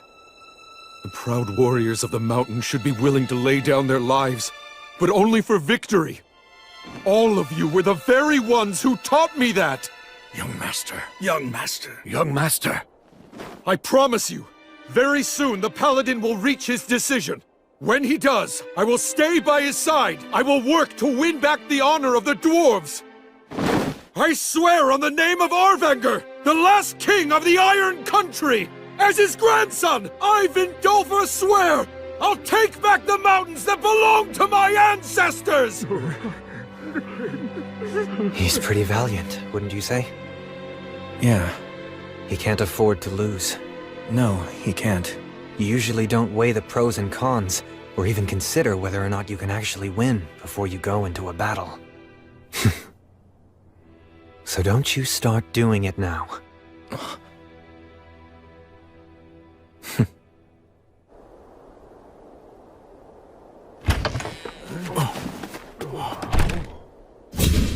I will slay the dragon! I've made up my mind, that's what I'll do. Rue, Vindolfur, I commend your vow to reclaim your ancestors' mountains. Will you come with me? I had hoped you'd ask me that. I had faith that you would. With pleasure. Are you sure you want to say yes so quickly? There you go asking that, when I know you have every intention of following him yourself. Hey, guess you've grown a spine. But we're up against a dragon. Numbers aren't going to help. And we can't spare many of the city's defenses, so it's only you and me, and Will. We'll also need a guide who knew the mountains 200 years ago. I will. No! I will go. This is no job for one who wants to die. Besides, you have a standing commitment to keep our people united. I shall act as your guide. Thank you, Gez5. I appreciate it. Count me in, too. Rastov! I came over here to see just what this big crowd was all about. It seems you're as sharp as ever. So that makes us 5 men picking a fight with demons and an evil dragon. Do we stand any chance? I doubt it. There isn't a surefire method for killing a dragon. We're at a disadvantage. Are you still willing to come along with me? Yes! That is right where glory and honor lie. That's what a warrior's true worth is. I'm already used to having to go along with your crazy ideas. Then let's go slay a dragon and take back the mountains!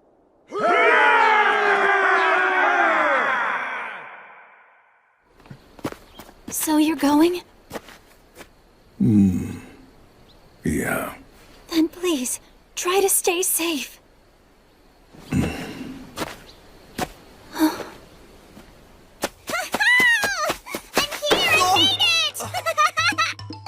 Bee!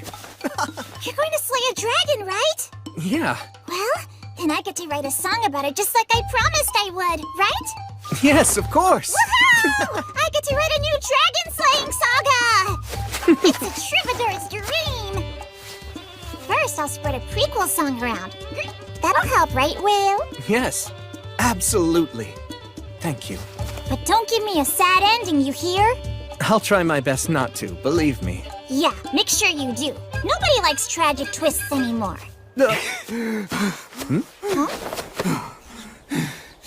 Don't leave me behind like that. Sorry about that. Anyway, I managed to secure the supplies that I figured you were going to need. You're saying you already knew that I'd be going? Of course, although I was still anxious that I might not reach you before you left. I was just procrastinating a bit. I'll write in your song that you were just waiting for the right time. That sounds cooler, right? You're always exaggerating. That's why people seem to think Sir William is some kind of incredible strategist. I hesitate and have doubts, like everyone. I don't want to die, and I don't like pain. And you're still going, right? Yes. The vow I made to the goddess is far too important. Just so you know, I'll be using that line in my song. Pious warrior, the hero of light, ever devoted to his goddess. May the winds of fortune forevermore be at your back! Listen, Will, I won't tell you not to go or to be cautious. I know that this has to be done now. If you need any other supplies, please just let me know. You know, now that you mention it, there's one big thing I'd like to ask for.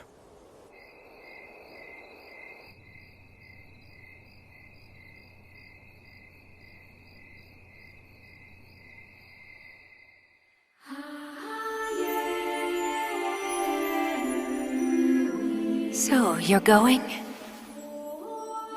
I must admit, I do not wish to see you die. I'm very honored. Thank you so much. You still plan to go? You insist on keeping your promise to me? Yes. Well then, I cannot say your decision defies my will. After all, that promise is shared between the two of us. Now, kneel before me.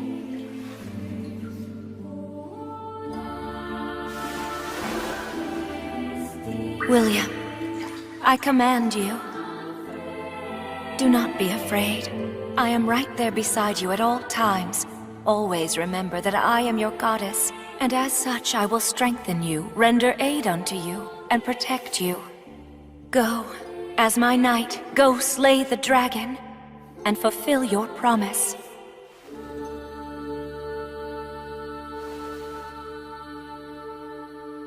On your light.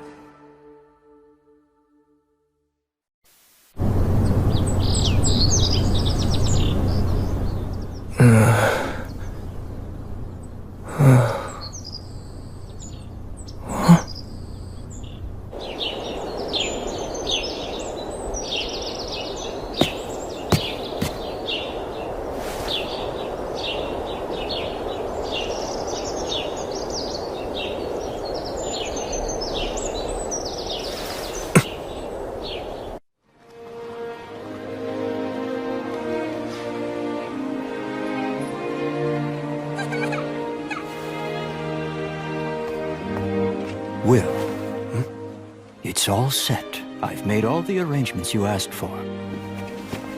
I appreciate your help. Well then, you take care now. Right. I wish you well, young master. Our spirits are with you on your journey. Right, thanks.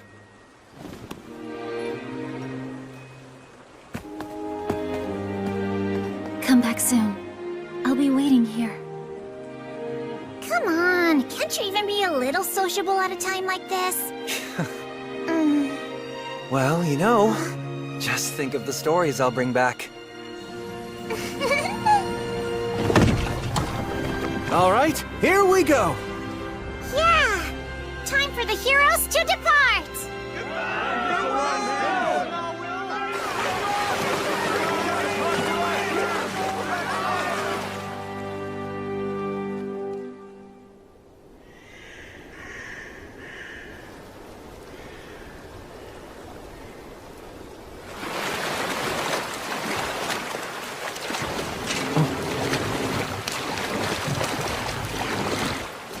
We'll disembark here.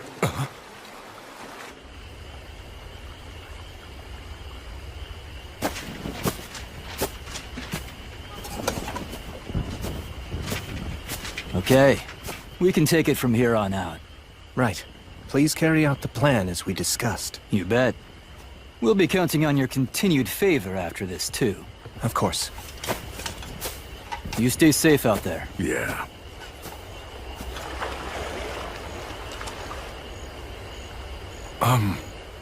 Who were they? Also, what's the reason for us getting off the boat here? Should we not have gone at least a little farther? We've had a great start to our voyage downriver so far, but the demons will be on the move too. Marcus and his group will act as our body doubles to confuse them. Meanwhile, we'll head upriver. When did you arrange all this? I had Tonio put everything together for us. Marcus and his group also helped. So that's what you were up to. I checked with the dwarves too. Once we enter the tributary upriver, we'll be able to reach the mountains from the other side. So while the demons are lying in wait at the front door, we'll kick down the back door and move in. Sylphs, oh Sylphs, please hear me. Put the wind at our backs. Send us on our way.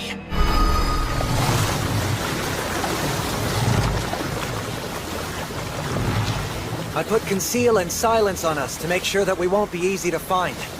Moving at this speed, we should be there by morning.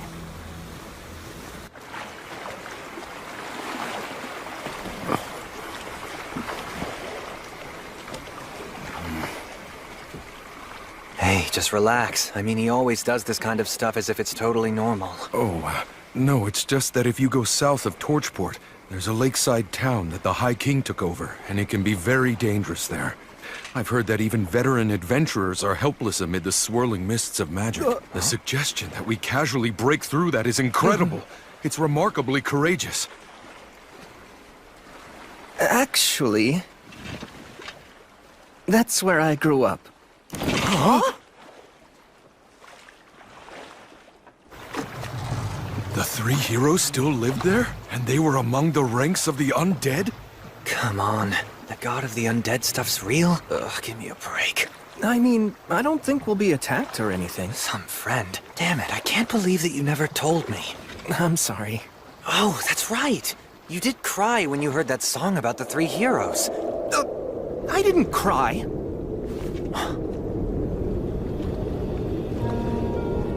The maze fog. That's what this is, right? Yes.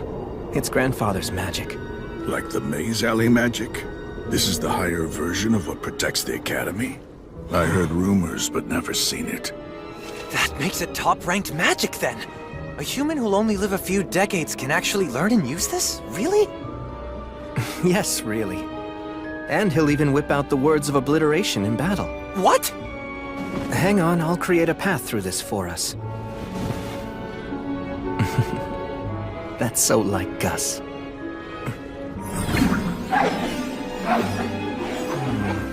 This word goes here, and knowing Gus, this'll be set up here. And this right here is a trap.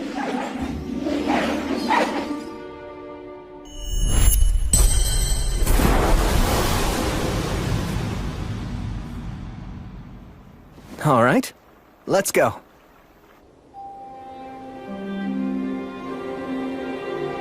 Oh.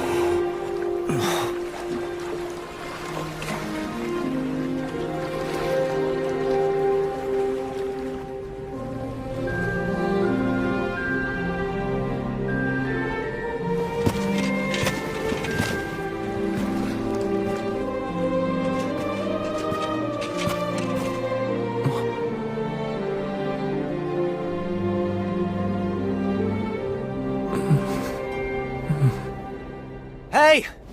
Huh? Go on ahead. Thanks so much.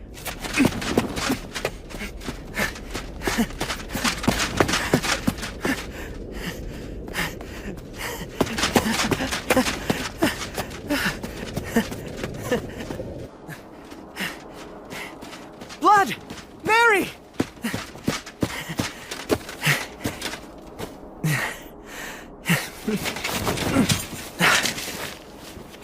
I've come home. And I brought my friends and companions. I'll be back later, okay?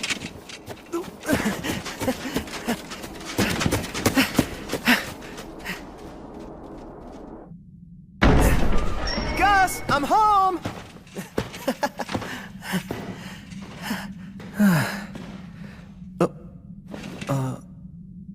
Gus?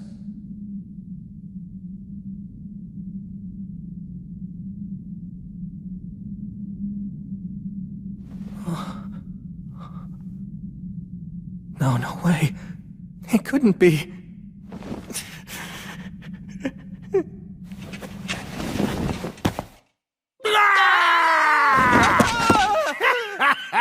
Carelessness is the greatest enemy.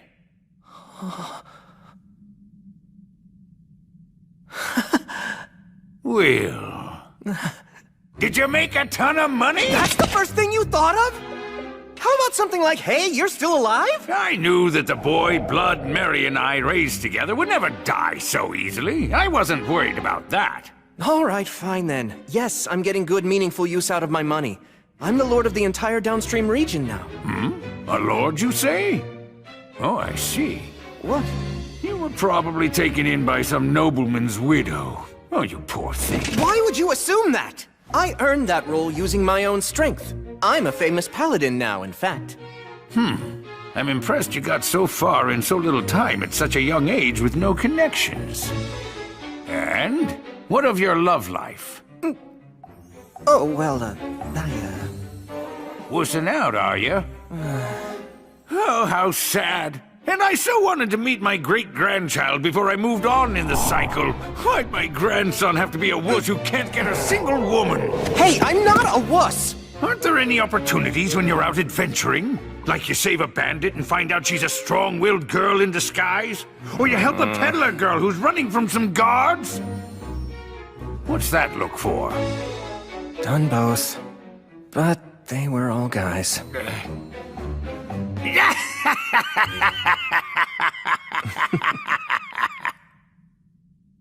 You know, I'm so glad you've come back, Will. Welcome home.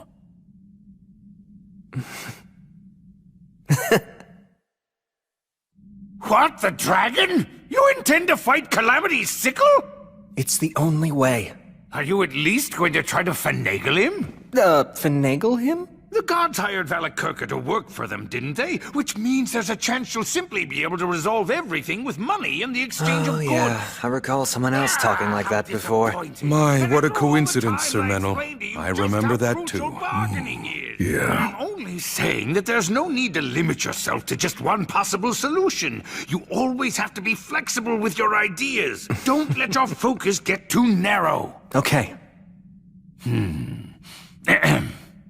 Now then, friends of my grandson, allow me to extend my warmest welcome.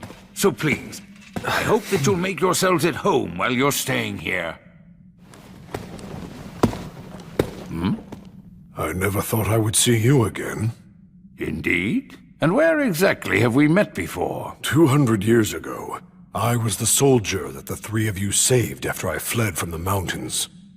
I had no idea back then that you were the renowned wandering sage. Oh, you're that inexperienced injured soldier? Oh, my word. You have really aged. Yes, indeed. I've grown old.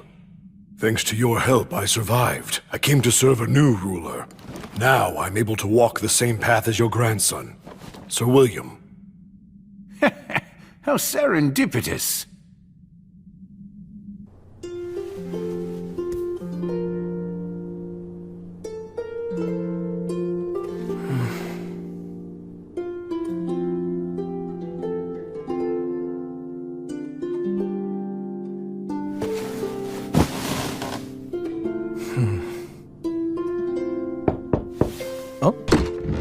Hey, I'm coming in.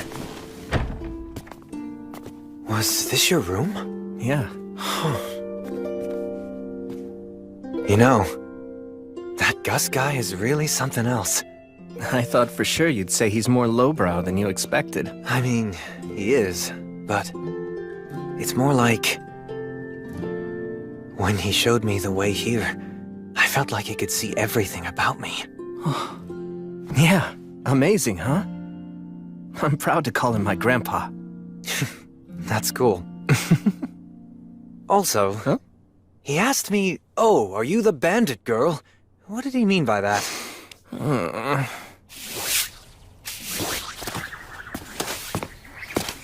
Gus, got a minute? Huh?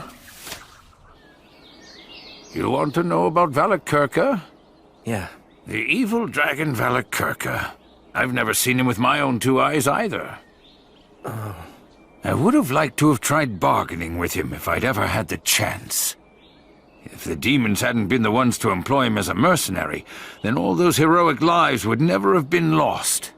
If you really do intend to fight him, you're going to want to aim for his old wounds. Dragon scales are very tough. I doubt that even blood would be able to cut through them and reach the dragon's flesh. What about the words of obliteration? Only if they land right. I thought so.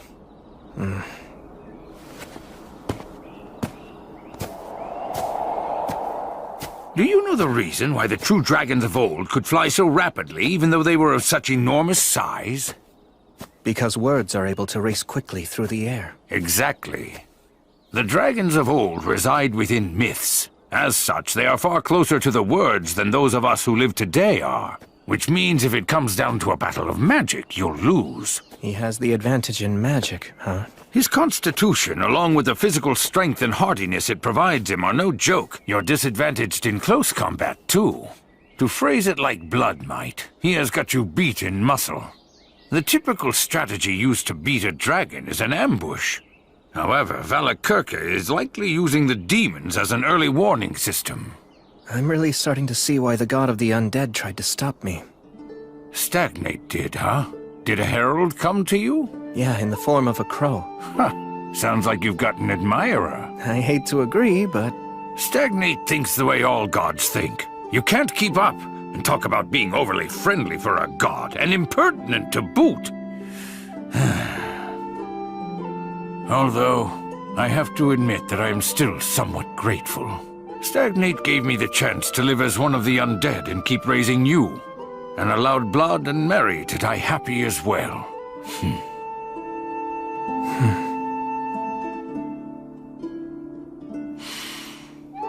So, tell me, do you know? That's why I wanted to talk to you alone. I've no way to bargain with the dragon, do I? Will, you're going to die. I made up my mind to fight anyway. If the dragon is left unchecked, there'll be chaos. Couldn't you just run away? Gus, you know being alive and not being dead aren't the same thing.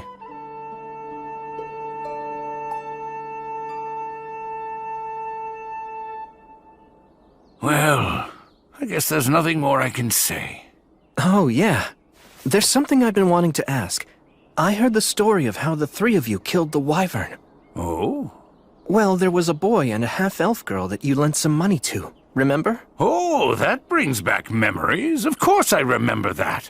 They were promoted and became nobility. The old half-elf lady is still waiting for you to this day. Mind if I collect the debt she owes in your place? Oh, well, getting one's money is important after all. You can't do that if you're dead. And when you borrow something, you have to make sure to return it. It's fine by me, then. If that's the case and you're gonna go through the trouble of collecting that debt for me, I can't just sit around and let you die. Oh.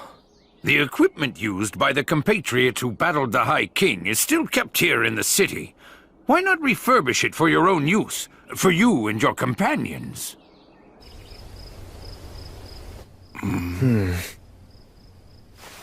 In here? Erasis. Delusion magic? I never knew that there was a door here. We couldn't very well let a child like you find out about this place. After all, you took matters to the extreme with Mary as it was. No way! This place was built to store alcohol. That's why it has a basement. Look around and take whichever pieces you like. I'm sure the previous owners would permit it. A great shield? Yeah, to protect against the dragon's breath. This armory's well kept. Was blood responsible for that? Yes. And everything contained within it belonged to the warriors who battled the High King with us. Are you done already? Yeah, I don't need anything. It's certainly a fine sight to see, but no matter how well a weapon performs, I can't put my trust in one I'm not used to. That said, Gus the Sage, I'd like to borrow your talent for signs. Oh? Please engrave some words onto this that won't detract from its usability. I should be able to master a change that small within a few days. Ah, I understand. Very well, give it here. Although nameless, this is a fine sword. It's clearly long been used with care. I'm sure one day, it'll be honored in song as the Sword of Restov. Yes, maybe. Or so I hope. Hey! Gus the Sage. You can just call me Gus. Okay, old Gus. Whose bow was this? That belonged to Telperion the Silver String. I see. Are you perchance from the great forest of Erin too? Yeah, same as him. That silver hair of yours. Are you related to Telperion? Distantly, but yeah. Okay, I'll take this. Are you certain that you'll be able to use it? They say that if one who is unworthy uses a mithril bowstring, he'll lose his fingers. Not a problem.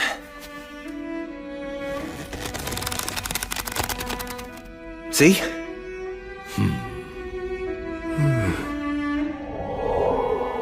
What about these? That is the full armor set of Bavor the Blade Breaker. It appears to be dwarf armor. Indeed. Bavor was actually a wandering dwarf warrior. He was a participant in our battle against the High King. Said it was revenge for the Iron Mountains. I see. Well, then I shall take this along with me. And I'll take this. It takes remarkable strength to swing that like you just did. Can you tell me about the person who used this before? That weapon belonged to Ewing the Fierce. He always wore a smile on his face. He didn't very much care for fighting. If the world had been at peace, perhaps he would have taken a different path and become a fine farmer. That's right. Ewing, Bavor, Telperion, all of them gave their lives in order to defeat the High King. All the weapons and armor pieces within this depot, every single one of them was so important to someone. And each has its own story to tell. Wherever their owners are now, I pray that they find guidance and repose. Hey. Huh? Once we return from taking care of the demons and the dragon, is it okay if I bring a troubadour girl I know back here? She's a halfling and she's a tad rambunctious. Oh, yes, of course. Do as you please. I'll tell her all the stories she wants. Okay, thanks. Is this girl by any chance? She's just a good friend.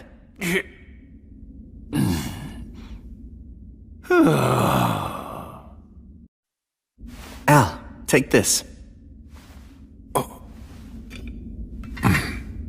Huh? What's up with that dagger? Is the hook on the wrong side? Yes, you're right. The design's unusual. It's a right-handed stiletto. The halberd is strong, but it's unwieldy. Whose was it? Who did this dagger belong to? It was my father's.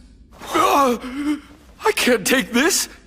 I mean, it's a memento, right? Yes, but still. I feel like it's better off in your hands. It's right somehow. It's okay.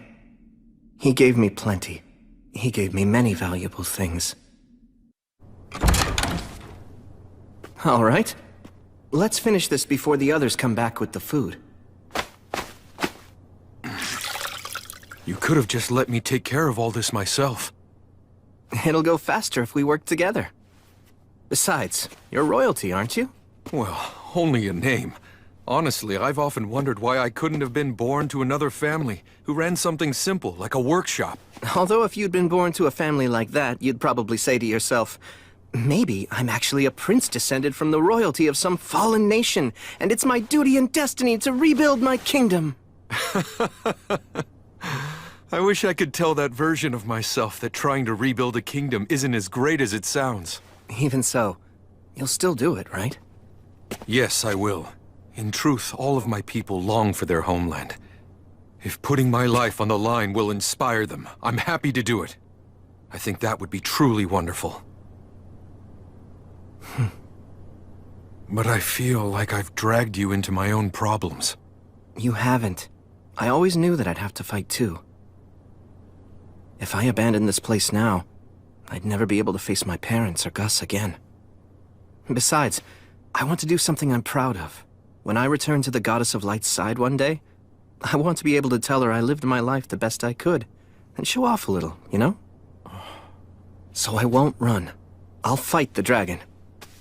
It's because of you that I made that decision. So thank you. I ought to be the one who's thanking you.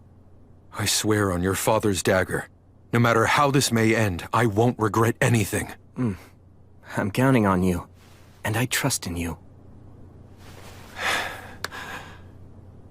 All right. You guys!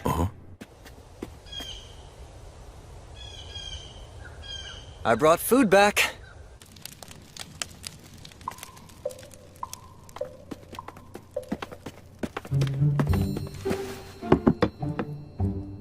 Hey, it's fine you didn't catch fish. Just a fluke. Yeah. Well, great warriors aren't always great fishermen. It was a fluke. Got it. Right. Actually, how'd you take down this deer? Oh, I concealed my presence and just kind of walked into it. Then, I fired by pure reflex, and it was almost as if its heart just drew the arrow right toward it. You have the blessing of the God of Spirits. He merely got lucky, that's all. And luck simply wasn't on our side. You know, you'll feel a lot better if you just admit that you suck at fishing. It was a fluke. That's right. You two just don't know when to give up. Now, that's enough. Leave them be. Restov never changes.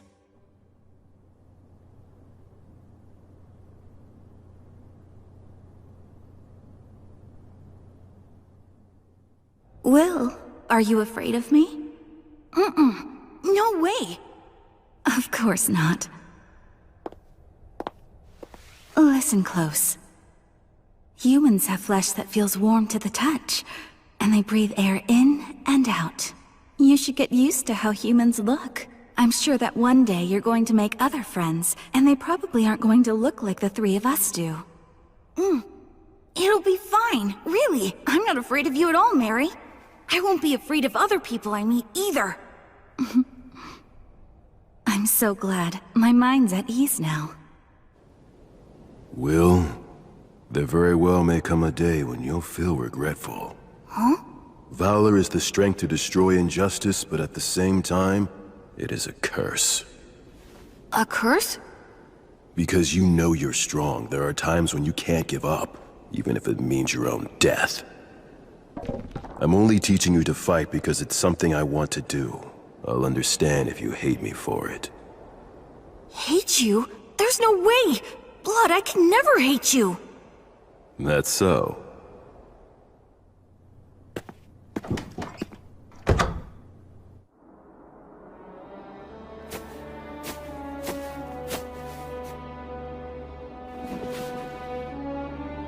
I've come home. Mary, I actually made some friends. And it's all thanks to you, Blood, that I made it this far. It's tough not having you two around, but I'm managing. Because I remember the last things you both said to me. And that's what helps me see these things through. I have to leave now. Oh, Gus. So you're leaving then? In the morning. Valakirka is an absolute warmonger through and through. He can only survive amid the chaos of war. It's unlikely that you can avoid a fight. And besides, the only one who's even capable of posing a threat to him right now is you. Not true. The fact is, I'm not strong enough. At this point, a dragon could easily defeat me without using its full power. Chances are that you're going to die. Both you and your friends. And even if you somehow manage to survive, that doesn't mean someone else won't die. It seems this place is your last stop. You could run away. Mm-mm. If I threw it all away to survive, it'd just mean I wasn't dead. In this life and my past one, I learned that that's simply not good enough. I'm pretty sure that all the others feel the same way.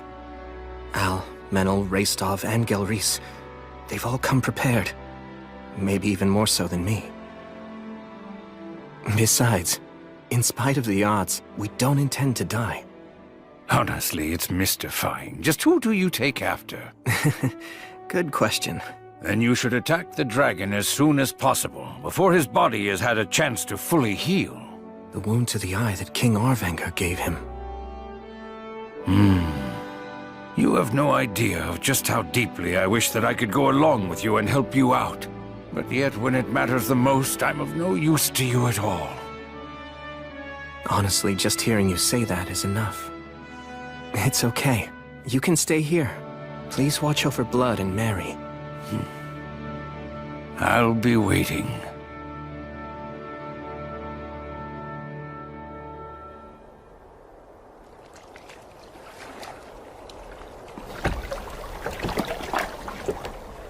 Let's go.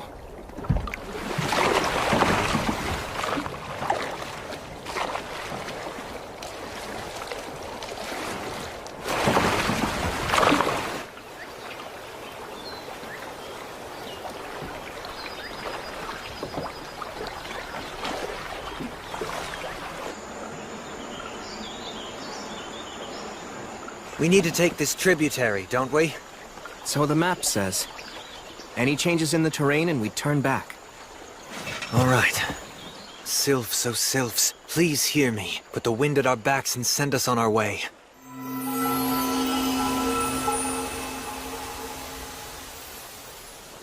So tell me, any guesses as to what we'll find up ahead? I'm afraid I know nothing beyond the Great Collapse. Right, okay then. However, I do know that before the Great Collapse, there was an elven forest to the west of the Iron Country. It was called Lothdor. Hold on, Lothdor? As in Land of Flowers? You know the elven language. Somewhat. Gus taught me enough of it to get by. Lothdor, huh? I've heard of it before. Pass beyond the Iron Country, where dwarfs dwell within caves. Cross the shining rainbow bridge, and there is where you shall find Lothdor. Lyres of silver and flutes of gold sing the song of Remirath. What was that? A travel song from my homeland. That brings back memories. Although in truth, the Iron Country didn't have a very good relationship with the elves of Lothdor. Oh, because of the logging? You know the history well. It's just that something similar happened in my homeland. Skirmishes between our people grew violent on occasion. Sometimes we hated each other. Regardless of that, they still remained our neighbors. They excelled at song and the spirit arts. Yet they were also a proud and ill-tempered people. Despite our differences, we had a certain respect for them. And in their own way, they had respect for us too. And during the Great Collapse? I only know they withdrew into the forest and kept resisting. They absolutely would not give up no matter what. Perhaps they managed to survive. Elves live long lives, after all. And maybe...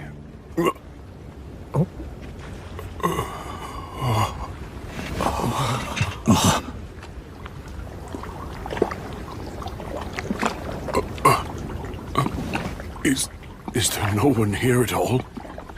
I don't see a soul.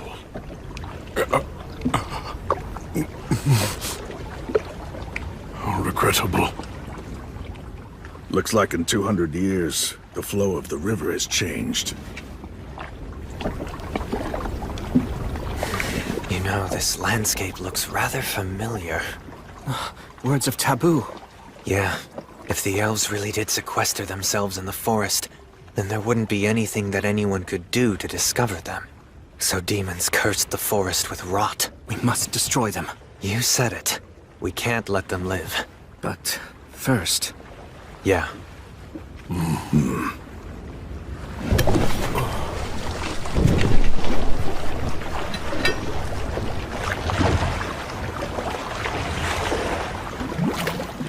There!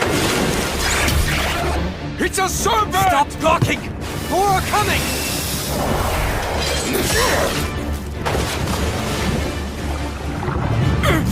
Metal, full speed! Yeah, I know!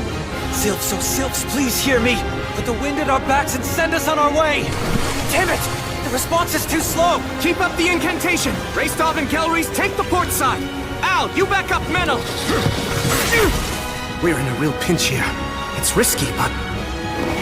Bastard! Well!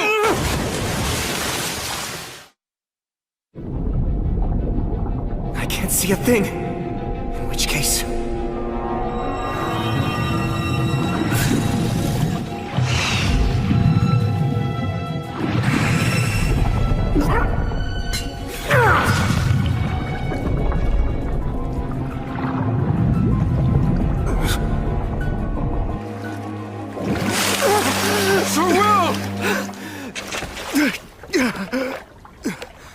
You all right?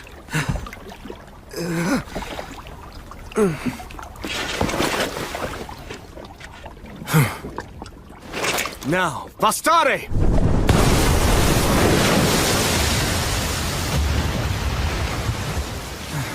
It's done. Man, you are merciless. I have to be. Menel, let's go, but move carefully. Yeah. I saw that the water turned clear all of a sudden back there. That was a prayer of cleansing. Isn't a prayer of cleansing only strong enough for the amount of water in a bottle or a small pond? That's Will for you. He's all in. Of course. He seems so calm, right? But he uses some straight-up barbarian tactics to brute force things. I'm used to it by now. That's just mean. The river has swallowed up the whole forest. The change in the terrain here is a real problem. Gelreese, do you see anything that looks familiar to you? Afraid not. Not in all this mess.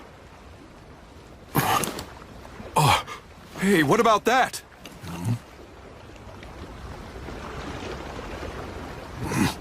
Going by that style of architecture, it's definitely elven workmanship. Where are we on the map now? I'd say right about here. If that's the case, we need to go that way. Unfortunately, the Fae around here are weakened. I can't call on them. Although maybe if I could use my Lord of the Forest powers. No. We probably shouldn't try to clean this up anymore. If we do, we might catch the demon's attention. Well? Then let's row.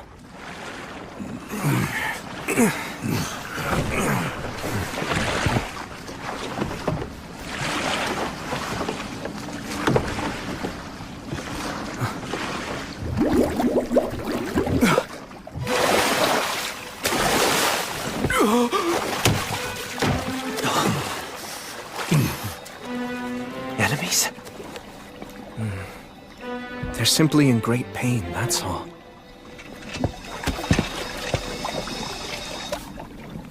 It's okay. Everything is all right. After this, none of you will curse anyone anymore. You won't haunt or torment.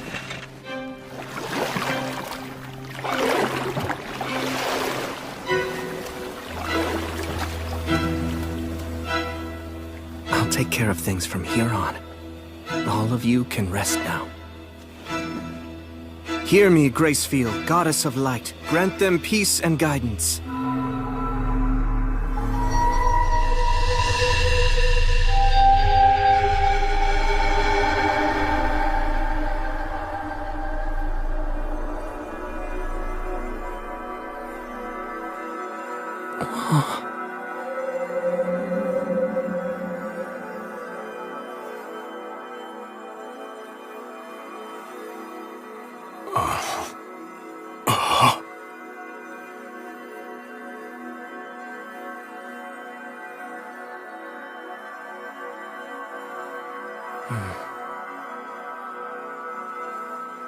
You're saying that we should go that way, as quickly as possible?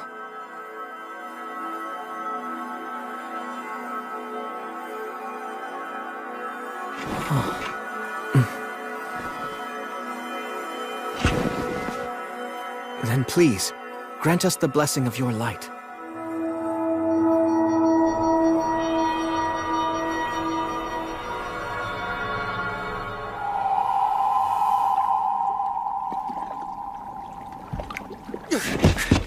Let's go! Come on, full speed that way! Right now! Move it!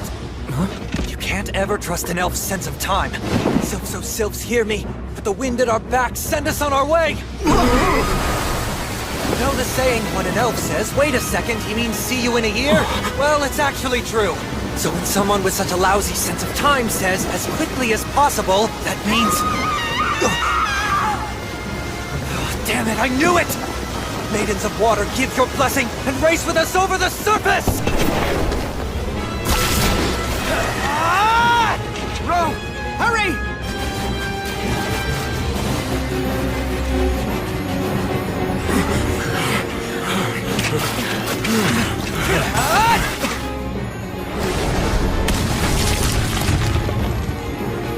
Metal! Is she okay? She's not dead!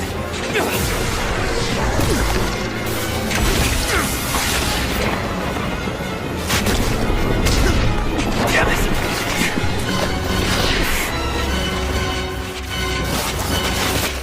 Brace yourselves, it's coming!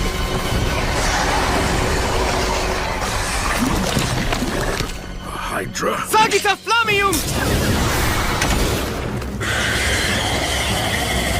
Fire hurts it! Right! Al, Gelreese, and Raystov, stay in front! Menel, take her and swap with me! Right! I'll stay in the rear. From there, I'll burn its head. The rest of you, stay in front! Right! Got it!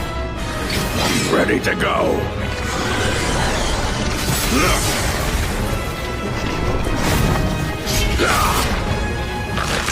Sagita Flamium!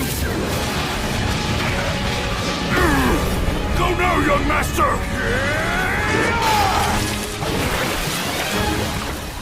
It's over. Well, looks like I'm not needed here anymore.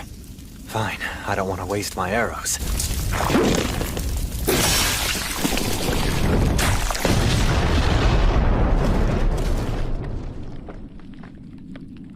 We get it? Stay sharp. A Hydra's poison can't be neutralized by everyday means. It'd take a miracle. A monster like this can still do damage even after all its heads have been cut off. You don't want to suddenly find yourself hurt fighting its death throes. Will! Help her out. She's been bitten. Hang in there. I'll heal you right away. You can't. Hydra. Poison deadly. This is bad. The prayer of healing won't work if she refuses it. Just stop talking. No. Up north. My people's... village. Enough, my brethren. Come on, let him help you. Just stop. Run. He's no ordinary priest. You can be saved, fellow forest dweller. So please, accept his miracle. Now pray!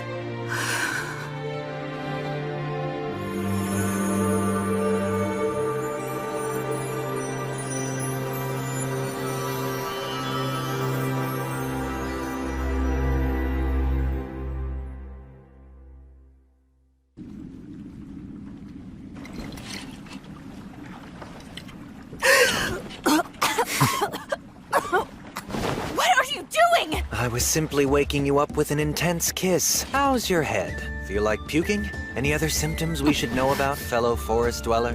Why, you! Such impertinence! Sounds like you're feeling fine. Wait, when you said kiss, don't you dare tell me you... Just relax. It was a wine bottle.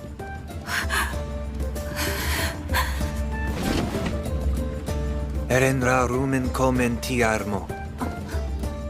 Sorry for startling you. I wasn't taught a lot of manners. I am Meneldor of Isil. And I am called Dinalind of Remirath. I was named after the swift-winged eagle who appears beneath the silver moon. May our fateful meeting be singularly blessed. You are clearly a young lady who embodies the enchanting silence of the shining stars. So you can speak with propriety. Frankly speaking, elf etiquette really isn't my thing, and I think we should leave it at that. My deepest apologies. May I assume that you are the leader of this group? It's a pleasure to meet you. My name is Dinalind. And I am William G. Merryblood. You saved my life earlier. From the bottom of my heart, you have my most profound thanks. Slay the dragon? Just you five? Seriously? You think we'd come this far into the middle of nowhere for nothing? I could believe that you'd do so, perhaps. But I'm sure that William wouldn't. He seems quite honest and sincere. I realize it's crazy. But even so, we still have to do it. I see. You are very brave. Why were you taking on a Hydra in a place like that anyway? It's somewhat of a long story, I'm afraid. We should eat first before hearing it then. You can't trust what an elf really means by somewhat.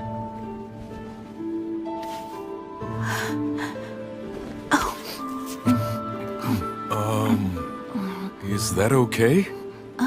I just mean, I thought that elves didn't eat meat. Only some elves don't eat meat. The ones who don't have undergone a great deal of training to enhance their spirit qualities. This is delicious. You look like you haven't eaten in ages. Do you really not know what I was doing in that place? Don't you have even some small inkling? It's a proud elf's duty. They cannot abandon the weak. Isn't that right? Yes. They keep their numbers low that way. Even when there's not enough food, and not everyone can eat, elves would never dream of casting the sick or elderly aside. The young, healthy ones who can fight end up voluntarily leaving their own communities instead. That's exactly right. To banish those who are weak would be unthinkable. You're truly an elf through and through. What's that mean? You're mocking me? It's a compliment. Good grief. Elves never change, I see. So, Dinalind, do you think you could please help guide us to your village? If you're able to show us the way to get to the mountains, we'll help you in any way we can. You can call me Dineh.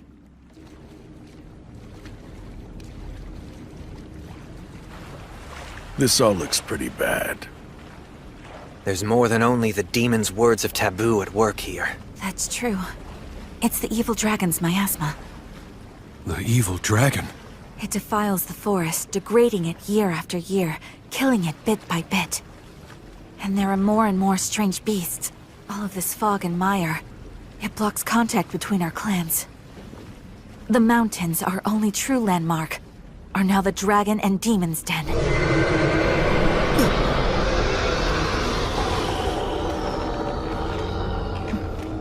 That sums it all up. But the dragon is supposed to be living in the mountains, right? How has the miasma come this far? Through underground tunnels, built by the dwarfs. By using the tunnels, the dragon's miasma pours into every corner of the forest. So then we're... Don't be worried. Your people aren't to blame.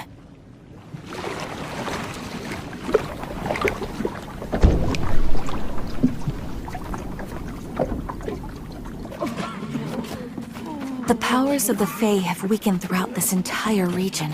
Because of that, the water, air, and food here have all been poisoned. Lothdor. The days when it was a beautiful land of flowers are long gone. So now, at best, it's the land of the half-dead. As a result, we never imagined heroes would come from the outside world to try to slay the dragon. Yet you came. Welcome to Lothdor. I warmly welcome you, you brave heroes. Please, allow me to heal those of you who are critically ill. Can we grant access to human strangers who've appeared out of nowhere? Can we really allow them to see our compatriots in their current weakened state? But these people... This offer has come from a warrior with most impressive weapons. Let me cure your cough. Wait, it should not be I. O Goddess of Light, hear me, Gracefeel.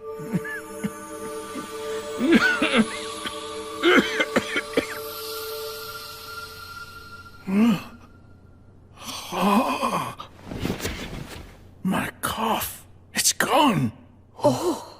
Gather all those with the most severe symptoms. If there's anyone too critical to move, then I'll go to them. Oh, but healing through blessings takes a great toll on one's vitality and on their ability to concentrate. If you heal so many... If it's just 100 or 2, it won't be a problem. I can heal them all.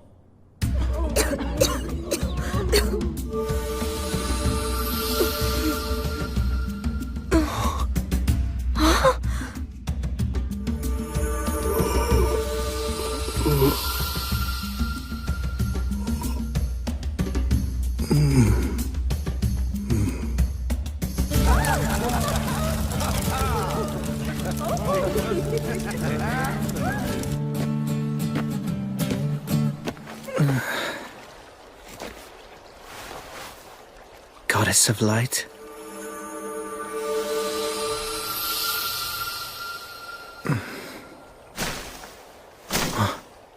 You're using a poison-neutralizing blessing to sober yourself up? How tasteless. This is enemy territory. I can't relax. Is your journey going well so far? It is for now, at least. A little warning from Gracefield, huh? I hope you're aware that Gracefield truly does love you. Wouldn't you like me to love you as well? What do you say? Please spare me your jokes. Well, go on. What do you want? Only to deliver a warning. This will likely be the last chance for you to abandon your mission. If you continue, you'll die. Flee for now. Amass more strength. If I do that, Al and his people will die. Yes, the dwarfs will die. But when the dragon eventually fully heals, many thousands will die. Both humans and elves alike will fall. But although the evil dragon will inflict much damage, that harm will also bring more followers to you and your goddess, Gracefield. Many brave and skilled warriors from all across the land will rise up in order to slay the dragon. Among them will surely be disciples of the virtuous gods, and you will lead them. Gracefield will have regained her power, and you'll earn her blessing. And after that, you'll be able to reach the evil dragon's throat with your blade. Of course, while I loathe to even suggest such a thing, it would be best to permit some sacrifices. It wouldn't be cowardly. It would be an act of bravery. I can't do that. Oh? Why? Are you really so desperate to save everyone? If you die now, tens of thousands of beings will die in the future. But if you flee, only several thousand will be sacrificed now. By staying, you will endanger 10 or even 100 times as many lives. And it might be quite a long time before another warrior comparable to you shows up. I understand what you're saying. So then? I know that the moment I accept your proposal, my promise and my faith will both be broken. I'm sure you know that, which is why you've made such a sound argument. You're hoping to break my spirit, and in doing so, bring me over to your side. Am I wrong? I'm simply a weak person. I'll follow the easiest path, lose heart and quit. I know I'm only human, and just like all humans, I have a fickle heart. But the goddess taught me something important, that I can still start over. I've met family and friends that I cherish. I found things that I need to do, and things that I want to do. And that's why I'm going to see them through. Until the moment I meet my death, I'll continue to serve as her hand and her sword. I swear it on the light of Gracefield. Rats. Seems I've failed to persuade you yet again. You're correct, you know. I realize that your soul isn't very strong. If you give up, you'll lose heart and fall. That's all your soul is worth. But despite that, you've turned my expectations on their head. You took me on and managed to defeat me. It may sound absurd, but that is why I consider you a hero. Quite a paradox. I never set out with the intention of being a hero. You acknowledge your own weakness, make it your reason not to quit. And so, even death can't deter you from what you believe in. And that's precisely what heroes do. I'm going to say it yet another time. Come over to my side and become mine, Paladin. Serve as my right hand. Together, the two of us will slay the dragon. We'll take down all heroes everywhere, destroy all the gods, and conquer this entire world. The both of us, you and I. Respectfully, I must decline. Besides, I'm aware that you don't like to see heroes fall from grace. I won't be swayed by your invitation, Stagnate. I'll continue to be your enemy. Because I respect you. Still, what a shame. You're going to die. The dragon will rip you apart. Very well then, my foolish, clever enemy. Farewell. Come on, just let me go already. I can't! I told you that I can't let you go! I see it's true that the elves of Isel have no principles! Like a let's keep it all a secret Remirath elf can talk? Oh, just a lover squabble. Wait a minute. What exactly did you just say? Listen, we have no time to waste on something like love affairs. I guess that is true. Not at a time like this. Even I have that much of a clue. But another time? Then I'd say sure. I mean, she is pretty. Look, so what if I drop a slick compliment or two whenever I see her? That's just good manners. I guess I just don't get it. You really are just Ectokako Niragamose! Is that so? Well, I'd say that you're an Onomaknag. Excuse me? The Lord of the Forest here. That's right. I should be able to heal him at least some. Oh, right. With the new abilities you have. No, absolutely not! Okay, look. You know, Menel really can be trusted. I do put trust in what you two have to say. There's no telling just how many elves you saved last night, and for that I am grateful to you. Then why do you say no? Where the Lord of the Forest is, it's Demon Beast territory. To put it plainly, it isn't our land. Okay, then... What, we should just depend on you? You think we have the right to ask you to get involved in yet another battle when you're about to enter a different one? We should beg you to help us because we can't handle it by ourselves? And have you put off what you came here to do? No, I refuse to! I simply won't make such a shameless request of you! You see? That's an elf. Seems the elves truly haven't changed even a bit. So what do you think we should do? Do whatever you want to. All right then, let's get started. Do you even know where the Lord is? He's pretty weak, but I can sense him. Please, Gelreese, go round up Al and Raystov for us. And come armed. Right. Hold on a minute, what are you talking about? A demon beast extermination. But I just told you we aren't— But there's no reason to complain if we do it, right? And just so you know, a few magic beasts aren't anywhere near enough to defeat either me or him. All right, fine then! I'll go call for some of our best talents, and don't you dare leave on your own! The demon beasts who've taken over the Lord of the Forest's throne are insect types. The earwig's defensive abilities are especially troublesome. Oh. That must be one of them! This will make for good training. It's a purple moth! They attack from the sky! Right. Careful! That dust is poison! Understood. Okay, let's go.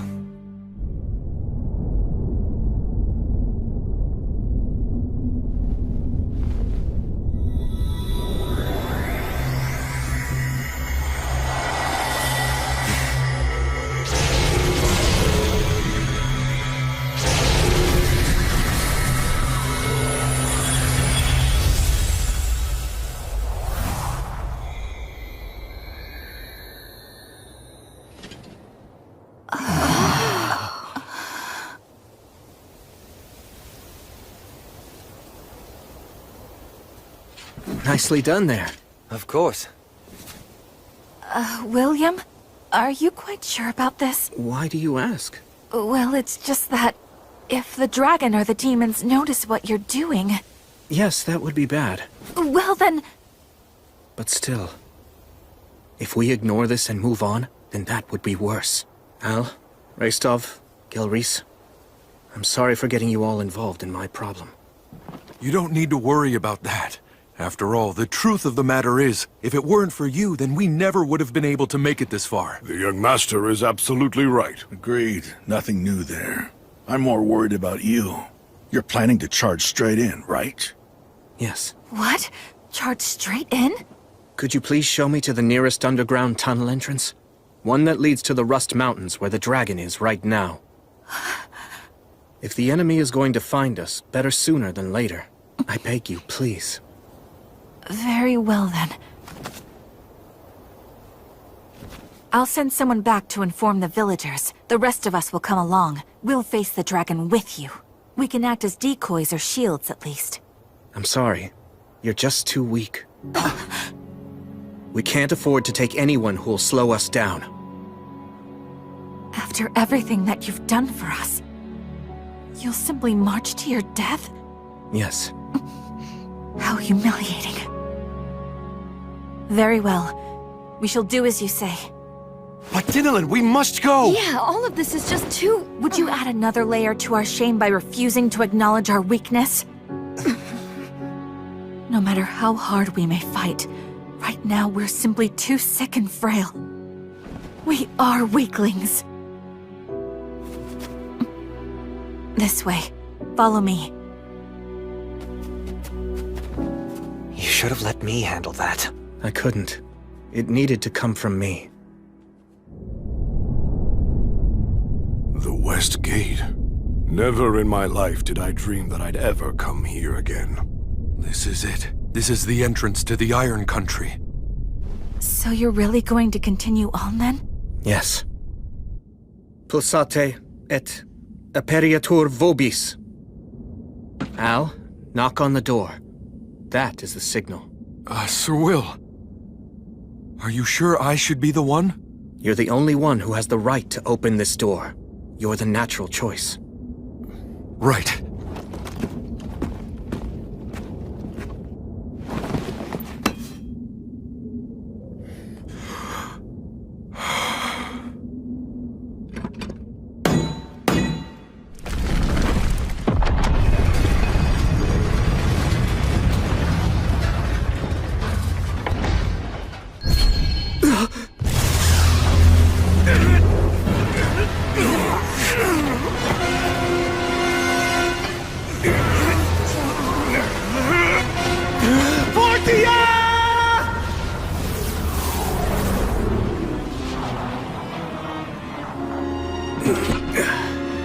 It seems that they did notice us.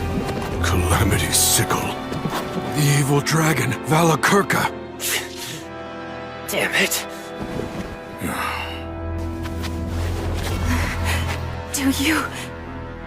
Do you really intend to go up against this? Yes. This is the reason we came. Lumen. We came here to reclaim the mountains. To reclaim peace. So we're going in. Wait! We won't forget our debt to you. We, the Elves of Lothdor, do hereby swear to our ancestral god Rheasilia. One day, we will return the favor that you've done for us. I shall pray for all of you, that the blessing of the virtuous gods and the spirits of courage will be with you as you go.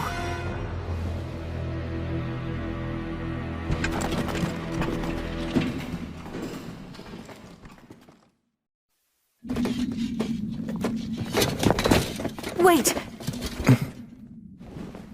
We won't forget our debt to you.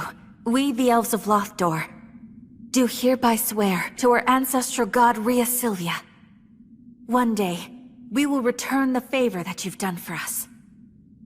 I shall pray for all of you, that the blessing of the virtuous gods and the spirits of courage will be with you as you go.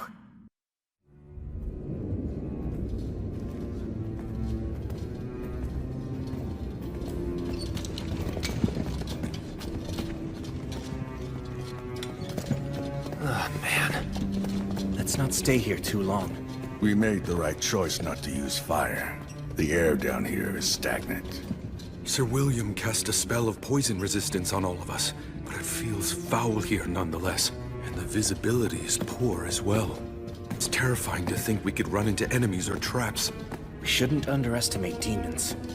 Some crawl on walls and ceilings. Some even have wings. You should keep that in the back of your mind, but stay focused to the front and side. We'll post a guard on rotation, and take short breaks. Got it.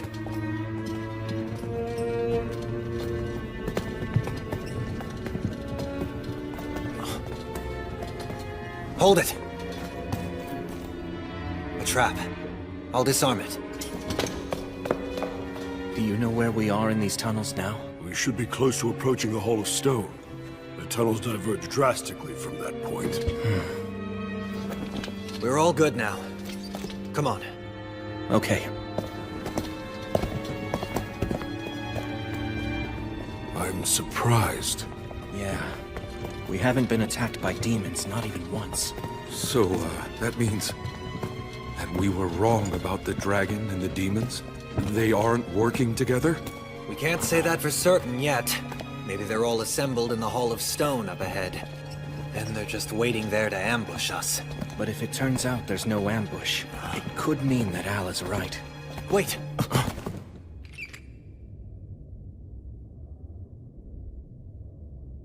What is it? I heard something. Like the sound of clanking metal. And footsteps as well. Do you think it's an ambush? Don't know. All that I can really say for sure is that something's out there. So, then does that mean this is, Yeah. Gez5 and I will go in first with our shields up to protect everyone. Menel, back us up from the hallway. Al and Raistov, stand by. Watch for a chance to charge.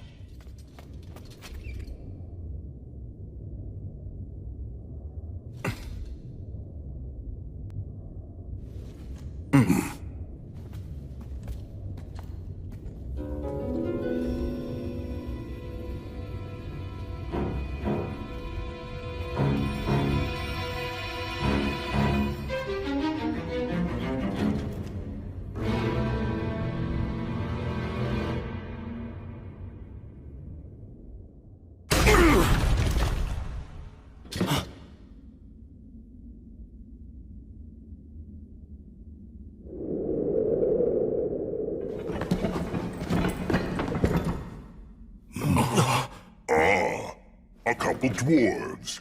Humans and an elf, too. But I thought that Lothdor had fallen. Did this one escape? Don't worry, brethren. You're safe here.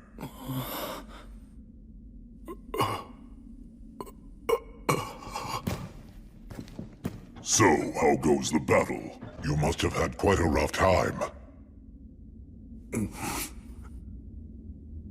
You're all here. Oh, wait. I know you. You're Gez5. I thought that you got out. What, did you get out and then come back? That is just so like you. You've sure got guts, though.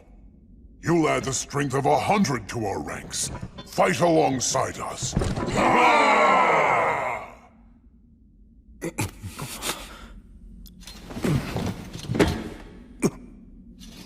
Al, you... I think that I ought to be the one to tell them.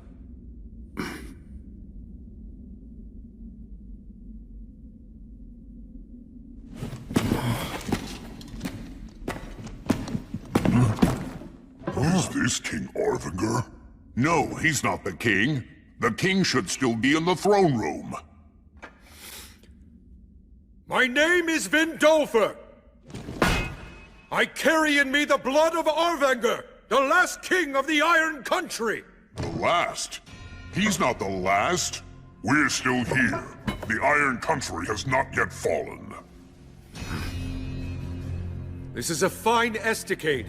You have prepared well. I can tell that you've continued to repair and improve it. That's right. It is the pinnacle of our engineering. We will not allow the demons to enter here. I see. But still...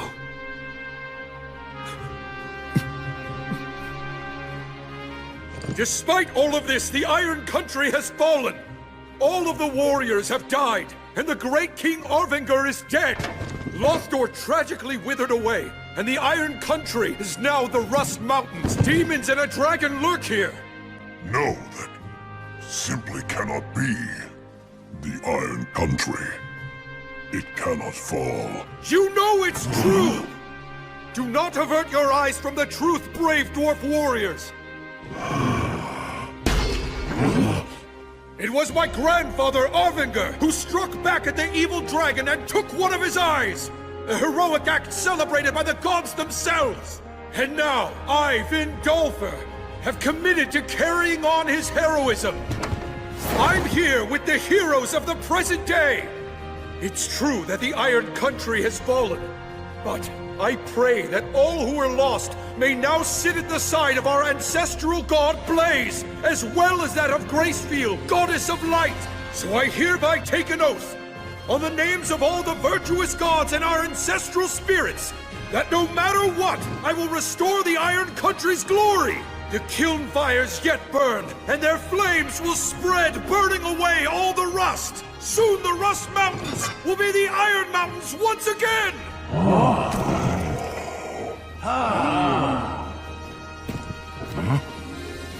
And so, I beg of you, please rest now. You all have done more than enough.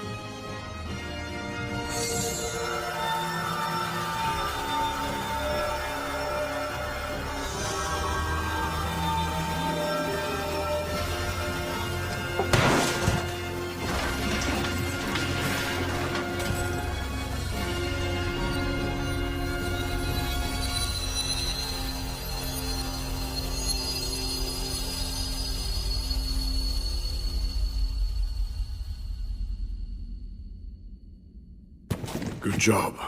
That was well said, young master. Now let's drive away the demons, and see to it you fulfill your vow.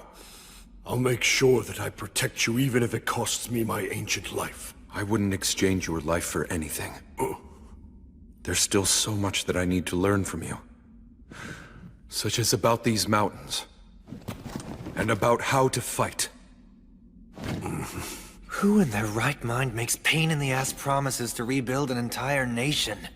Talk about dumb. Well, unlike the vows that you and Sir Will made, at least mine has an end in sight, so you know, yours is even dumber. But first we have to win, and then we have to survive. Yes. Sir Will, I'm sorry for the delay. Let's proceed. Your orders? You don't need to call me Sir any longer. I can't very well make a king be my thane. But... No! You are still Sir Will. The peerless knight I admire. I respect you deeply. I see. Guess I can't stop you then. What you did back there was commendable. I'm sure that they all felt blessed as well. Right. But should I also feel somewhat grateful to the god of the undead, or shouldn't I? Well, just a little bit couldn't really hurt, I suppose. Yeah.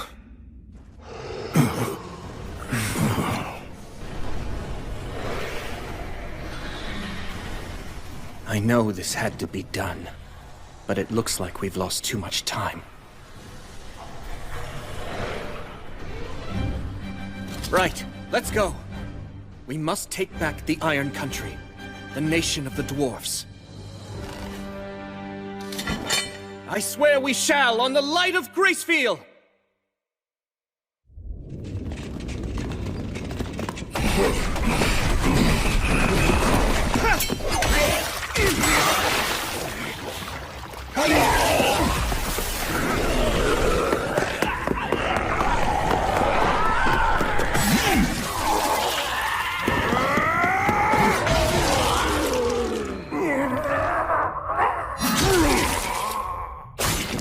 Now take a right at the next junction! Right! Well, glad to see none of our guys on the front line are holding back. Will, you good? Yeah. We're not getting much pressure from demons behind us. I can handle it myself! Covering our backs on your own, huh? I see you're as brilliant as ever. Nice job. I'm really not, though. After all, I'm not alone. We're nearing the Hall of Light. The dragon's likely in the great cavern beyond it. I imagine demons will be waiting to intercept us in the hall. It's the throne room where the great King Orvinger delivered his final speech to our people. We must reclaim it. Yes, and we shall! If you say so, sure. I'll back you up. Yeah, everything that was stolen should be taken back by its rightful owners.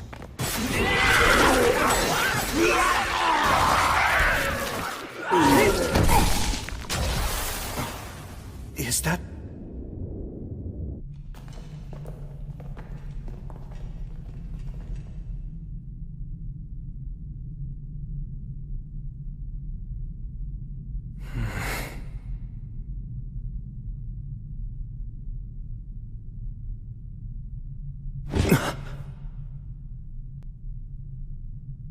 I think that's... the General Scarabaeus.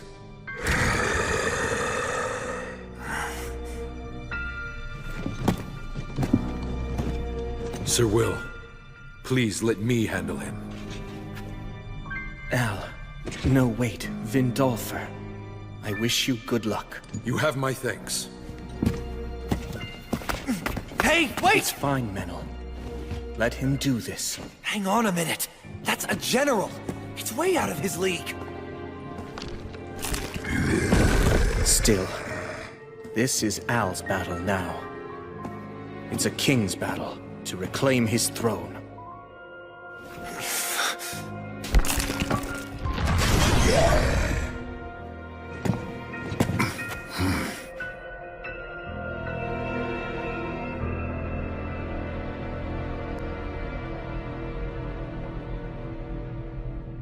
I don't like the look on its face. It is very strong. So you're just gonna let him die for some warrior's hang-up? You're not the only one who was his teacher, you know. Yes, but it's his choice. Even if we wanted to interfere, I doubt we'd have the chance. I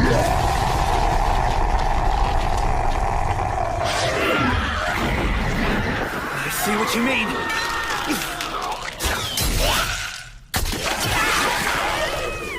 Hey, Al! If you can't handle it, just stay alive till we win! Don't die, okay? Right! Thank you for your kind offer, Sir Menel.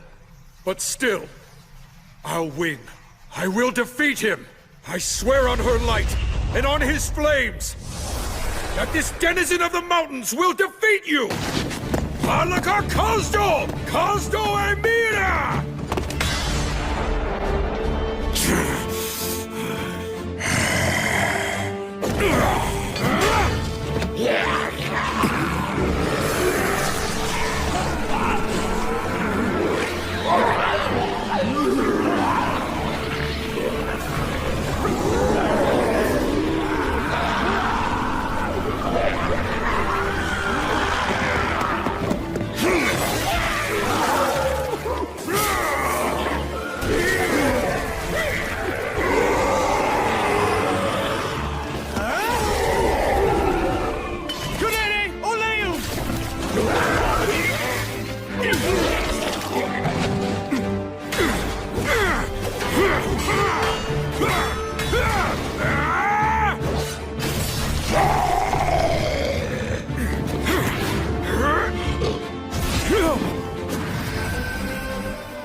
Is that a blessing?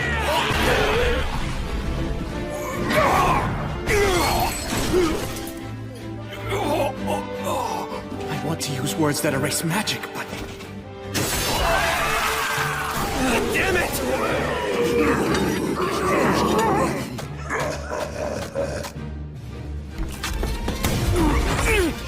Ow! It's all right, because I will not lose this on my solemn vow and on the hopes of all of my brethren. I swear that I will take back our homeland!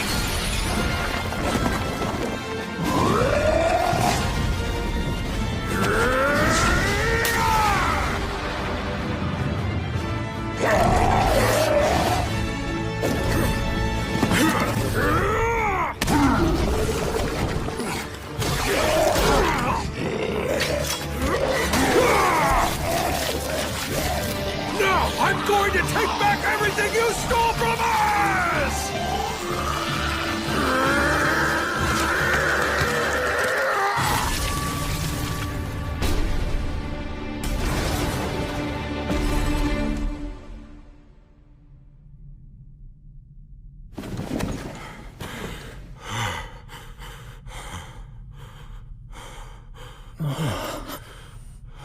When they go into battle, it's like their souls are on fire.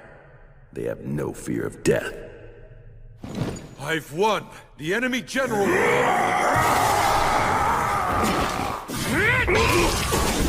It's not over yet, Al! Keep it up a little longer! Of course!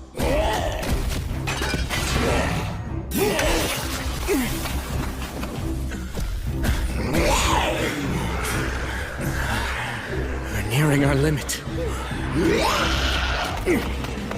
But this is their last commander! Descender!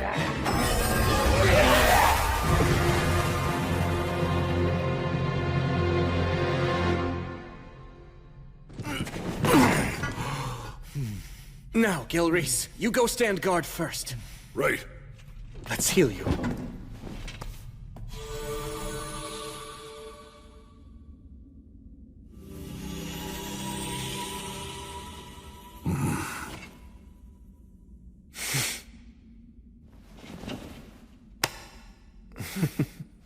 Man, I really thought that we were all dead meat there.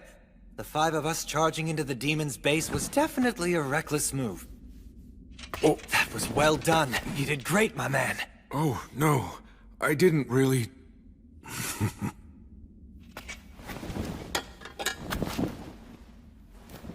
You did it. You took it all back. The mountains and the crown. Not quite. It's not done.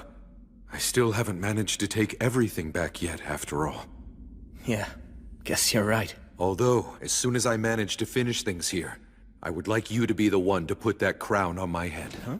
Hold on, isn't that something that only high-ranking clergymen can do? You mean like you? Oh.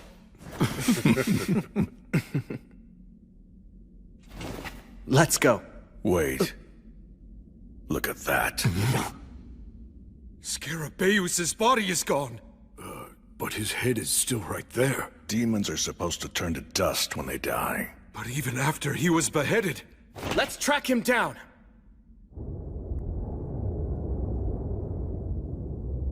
He's heading straight toward the Great Cavern. To get help from the dragon. He could just be wandering around blindly, his body moving reflexively. The miasma is getting thicker and thicker. Be careful, everyone.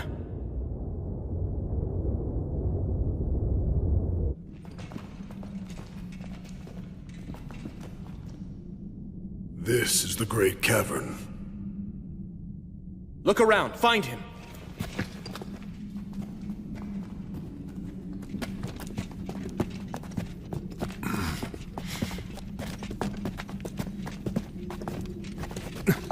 That's him. What is he doing?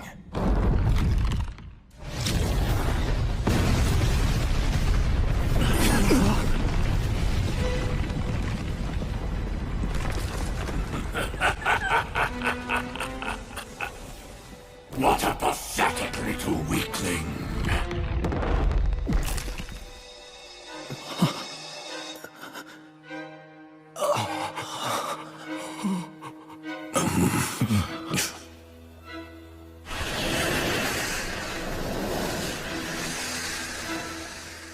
Greetings, all of you. I welcome you to my bedchamber.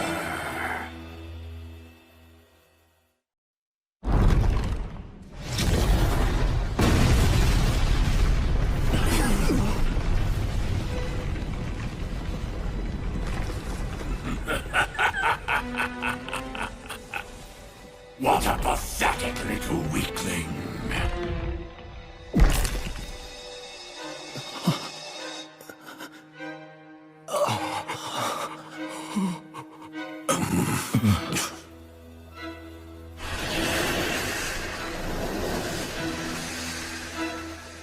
Greetings, all of you. I welcome you to my bedchamber.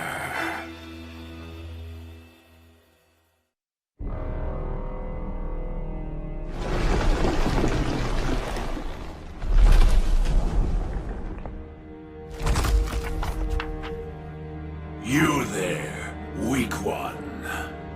The one who is destined to die here. I ask you, what is your name?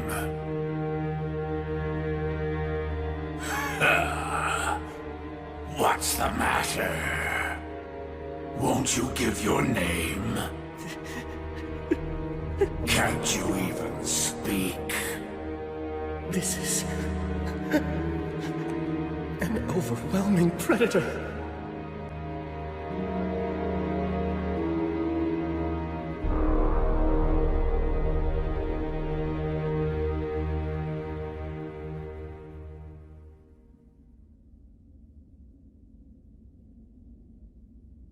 You may try to deny unpleasant feelings such as fear and anxiety, but doing so won't make them go away.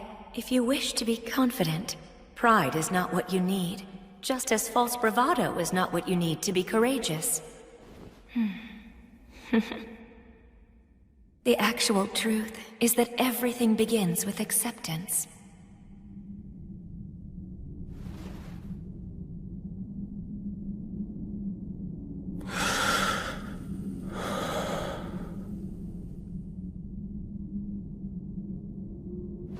If you're going to ask someone's name, shouldn't you give your own first? Oh? It seems that you are not merely another one of the lowly rabble who are only seeking to plunder. Fine, I shall give you my name. I am the Sickle of the Gods, also called Calamity's Sickle. I was born with the last flicker of a star. My life is eternal and everlasting. I am the Lord of Miasma and Sulfur, the brother of the lava. I am Valakirka!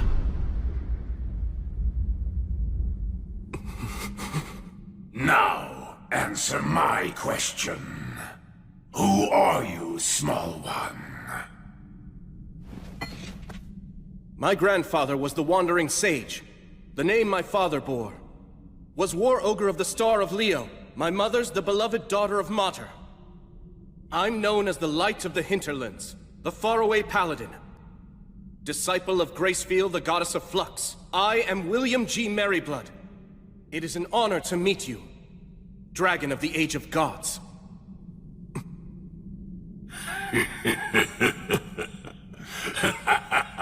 What serendipity!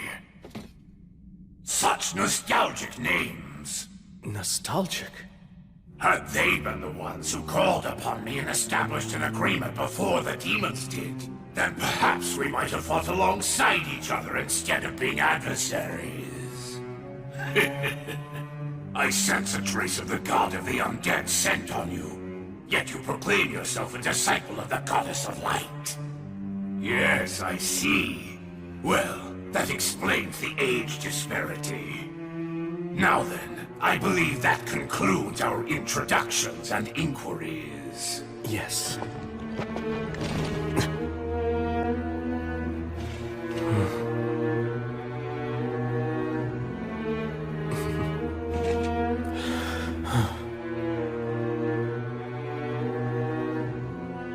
Faraway Paladin. Do you wish to take me on as your servant? Why does that surprise you so? You and your companions destroyed the demons. You're a danger even to me, and that is inconvenient. Since that's the case, it's only natural that I would seek something new to depend upon for protection. Of course, I do have some ulterior motives as well. I'll have to ask for appropriate compensation.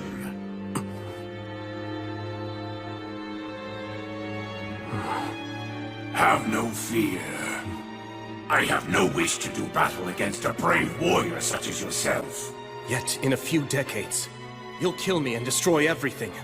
You'll simply change your loyalties once again. That's how you always operate!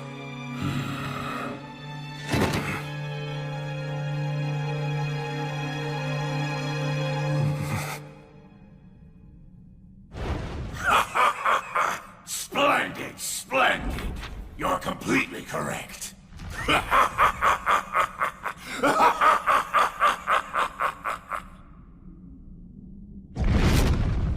But then, it's really not such a bad deal, is it? He's right. If I accept the deal, I won't have to fight a losing battle today. After all, what reason do you really have to fight me? Did you not come to me armed with spear and determination because you perceive me as a threat to innocent people?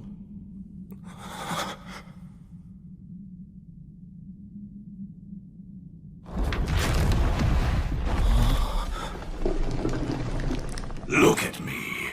Now I am no threat at all. I've bowed my head to you.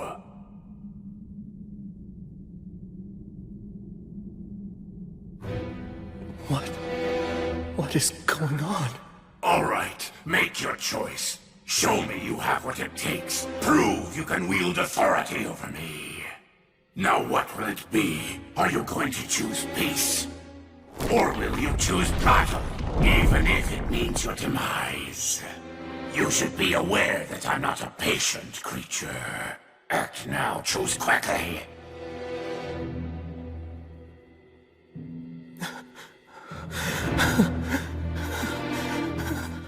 What is this? Should I refuse?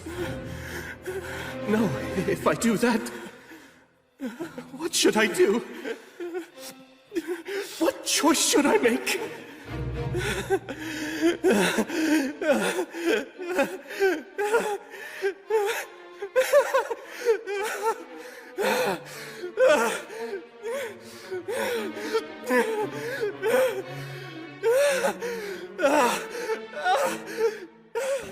Someone...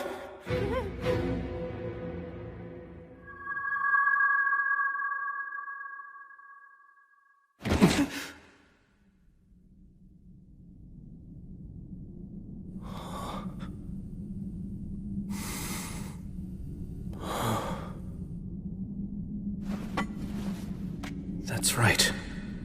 I've already been saved by her. If courage is something that can take a physical form, then I have it in my heart now. Menel, Restov, Al, Gez5. The outcome of this conversation will decide everything. Be ready!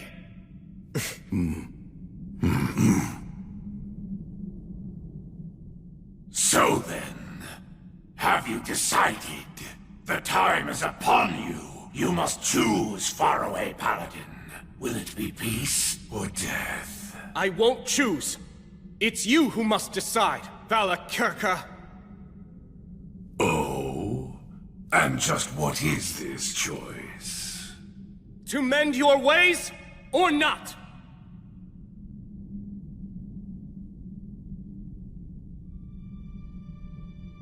Let's be clear.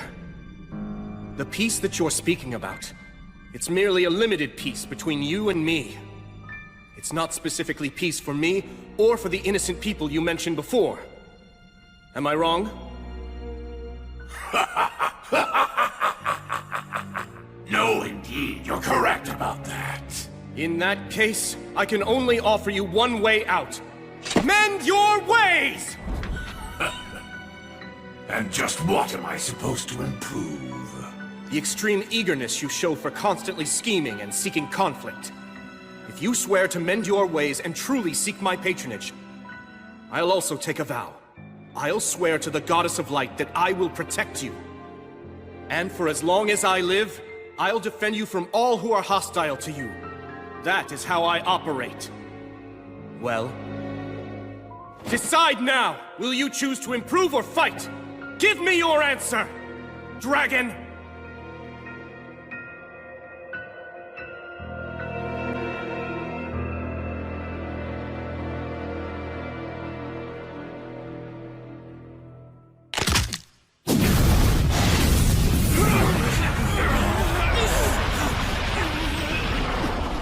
Well done. You have successfully answered the dragon's riddle. Good job, faraway paladin. You are no reckless boy showing off his own strength for a lark. Nor are you cunning for the sake of protecting your own life. You walk the path that you consider to be righteous, and you do so with valor and wisdom. How marvelous.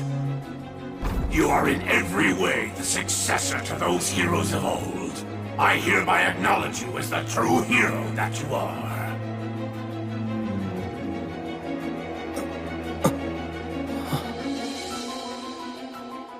However, I refuse to meet your conditions. I won't change my ways.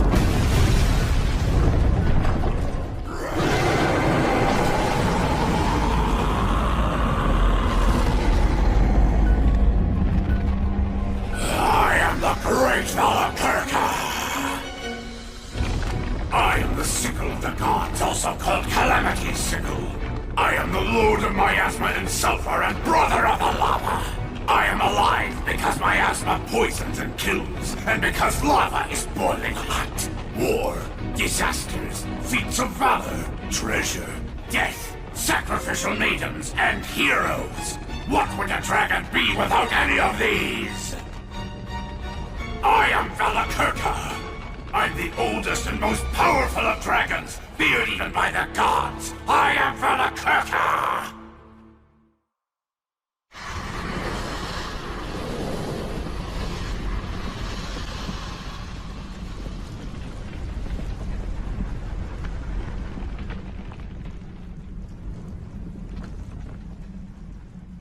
To the hero, and the warriors who follow this hero.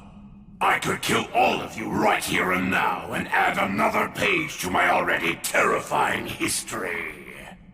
Or I could be slain by you, and my defeat could become a song about an act of valor until the end of time. If you're prepared for the dragon's flames to burn your body and soul and erase you from the cycle of death and rebirth, then I shall allow you to bring your challenge against me. This is the great dragon of the Age of Gods. He's definitely an opponent I can respect. The faraway paladin, I, William G. Merryblood, will fight you! Acceleratio!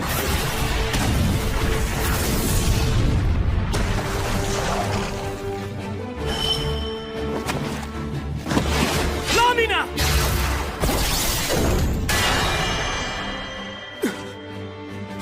Dragon scales.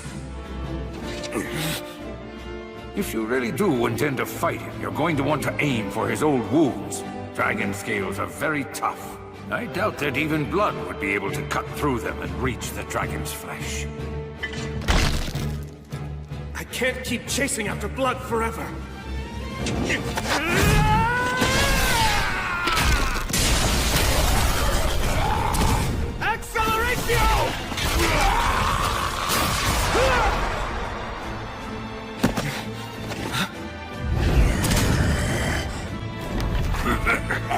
You can break through a dragon's scales, huh? What perfect light exercise! This should help keep me away!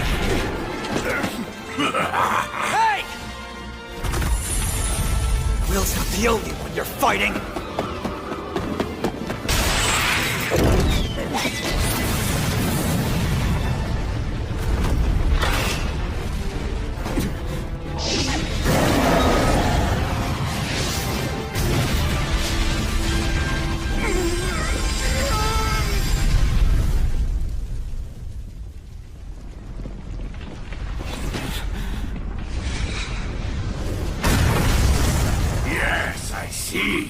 Very impressive teamwork!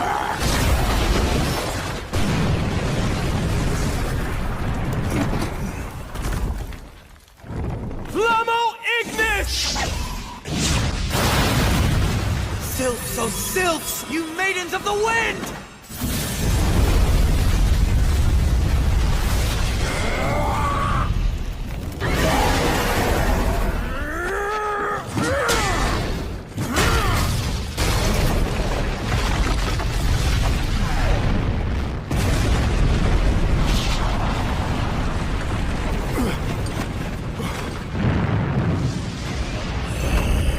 Right now!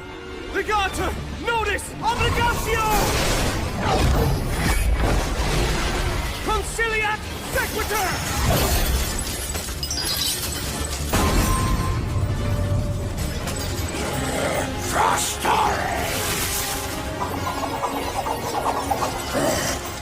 This is a triple cast. Gus's specialty. The trump card of trump cards that I burned into my eyes that day.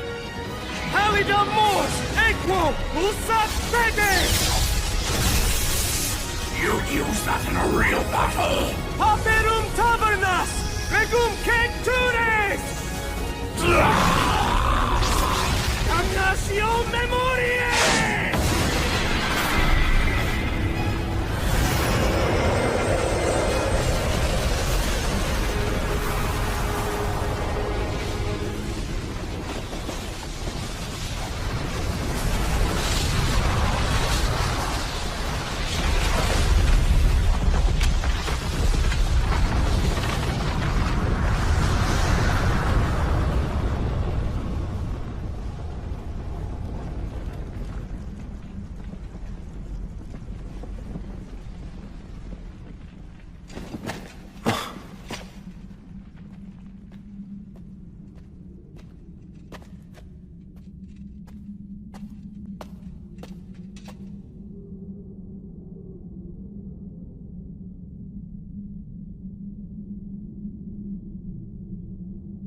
Did we win?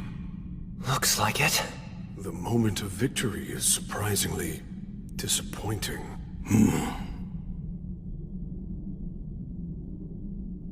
Huh? Hey, Will?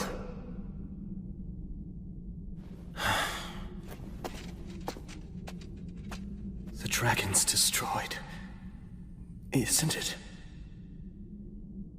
Yet, I don't feel certain of our victory. Not everything is resolved by a battle to the death. Sometimes you win by pure chance. And yet...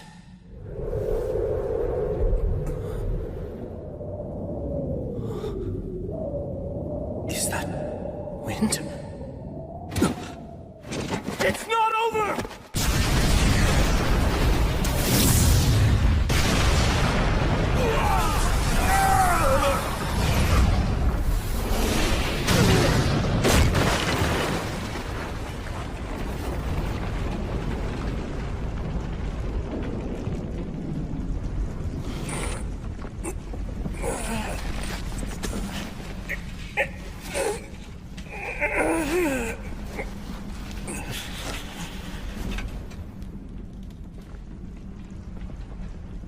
He changed. Precisely.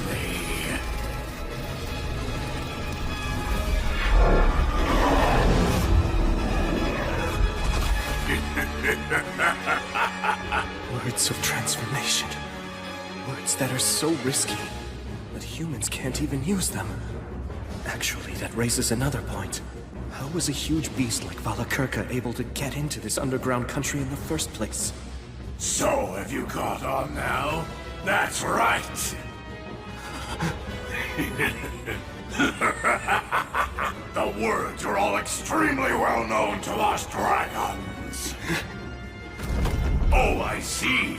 You'd hoped that with the words of obliteration you'd be able to erase even someone like me.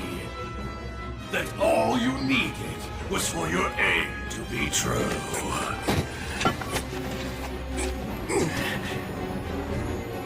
He even knows how to counter the ultimate destructive magic. No, the result would likely be the same no matter what magic I chose.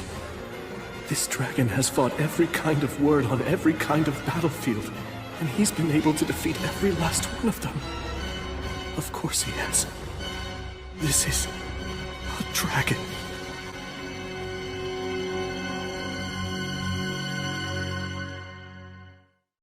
This dragon has fought every kind of word on every kind of battlefield, and he's been able to defeat every last one of them. Of course he has. This is a dragon. Well now, faraway paladin. You fought bravely, and for that I commend you. Out of respect for the spirited fight that you've managed to put up thus far, I have an offer. Do you have any interest in serving me? I see that you're wise to my intentions, but I'm prepared to give you a justification. Should you refuse to accept my proposal, I'll burn your companions' flesh and bones, and even their very souls, till they're nothing but ashes. Thus threatened, you can say that you had no choice but to capitulate to the dragon to save your companions' lives. Well, it serves as a good excuse, doesn't it?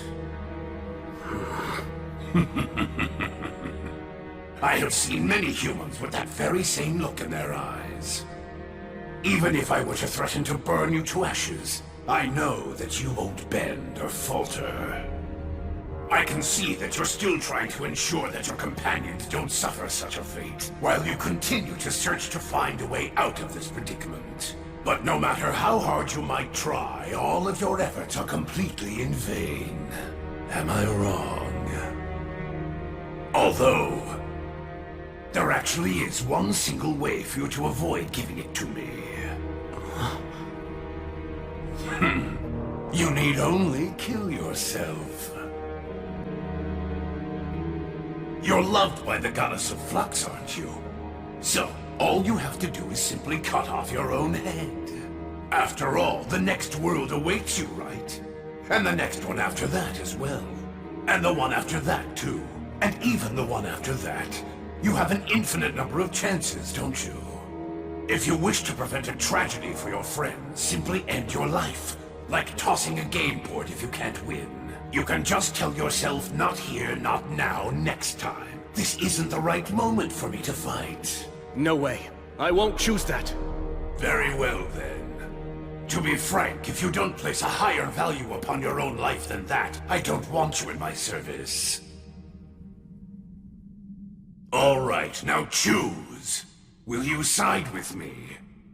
Or will you fight me and in doing so, die? I can well imagine what would happen if I were to take your side. I simply cannot bow to you.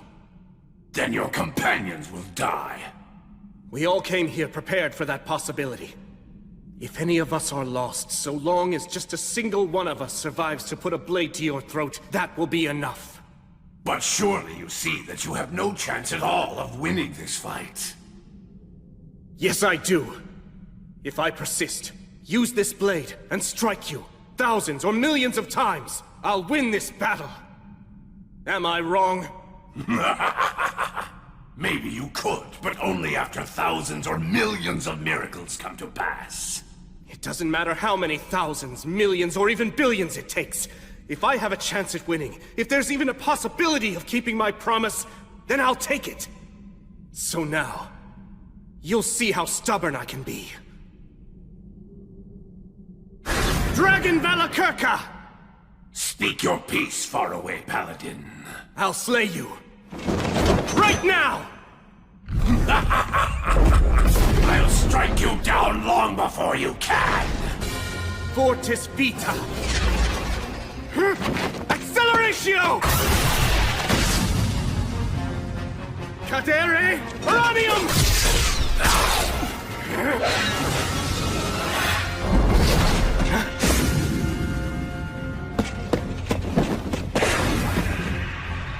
I need to try to keep them out of this. Verba Volanto! Tony Cruz!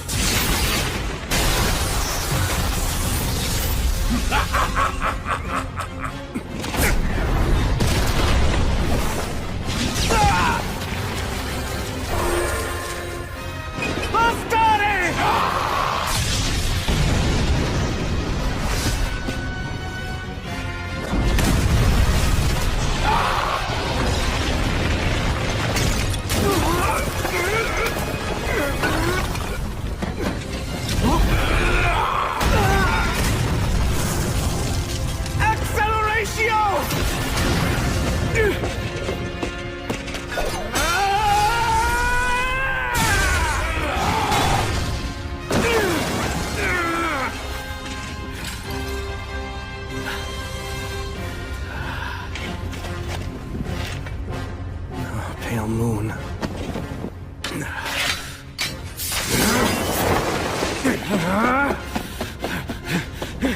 Valakirka's wounded all over, too. If I can just manage to stab him somewhere with Overeater and extract his life force. Truly a shame.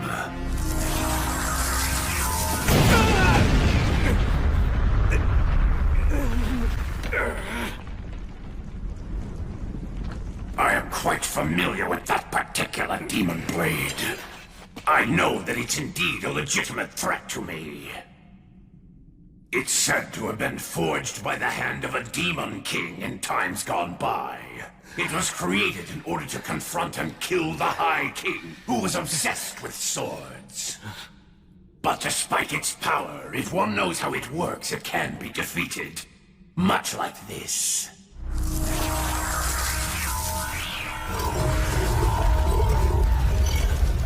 I guess he has no intention of fighting at close range anymore.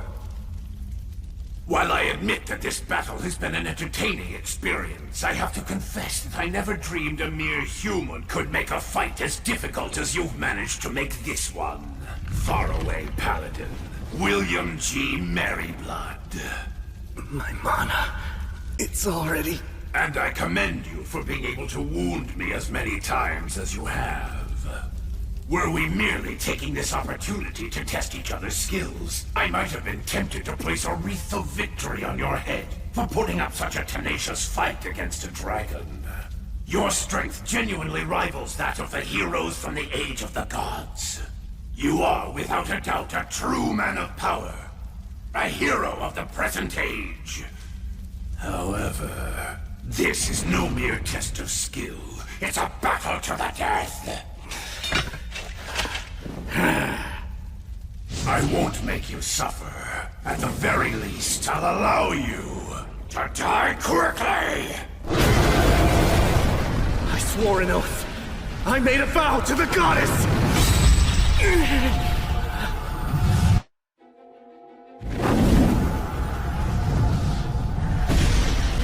A herald, eh? So you're too weak to send an echo, are you? This is nothing but a pointless, wasted effort, goddess of life!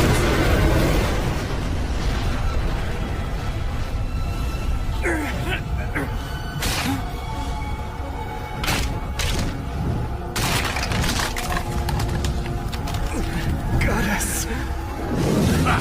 So you value your hero's life that much, do you? But be that as it may, the intervention of a mere herald from one single god isn't enough to change anything about the outcome.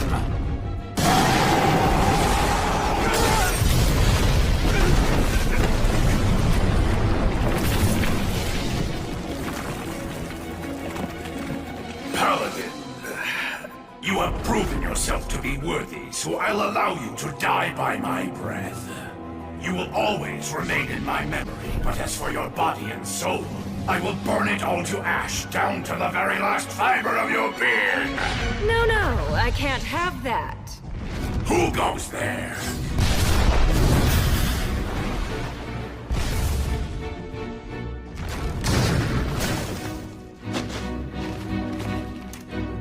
This hero is my prey. I've chosen him as my enemy. After having watched him fight, I'm absolutely certain about that. And I won't have him defeated by someone else right in front of me.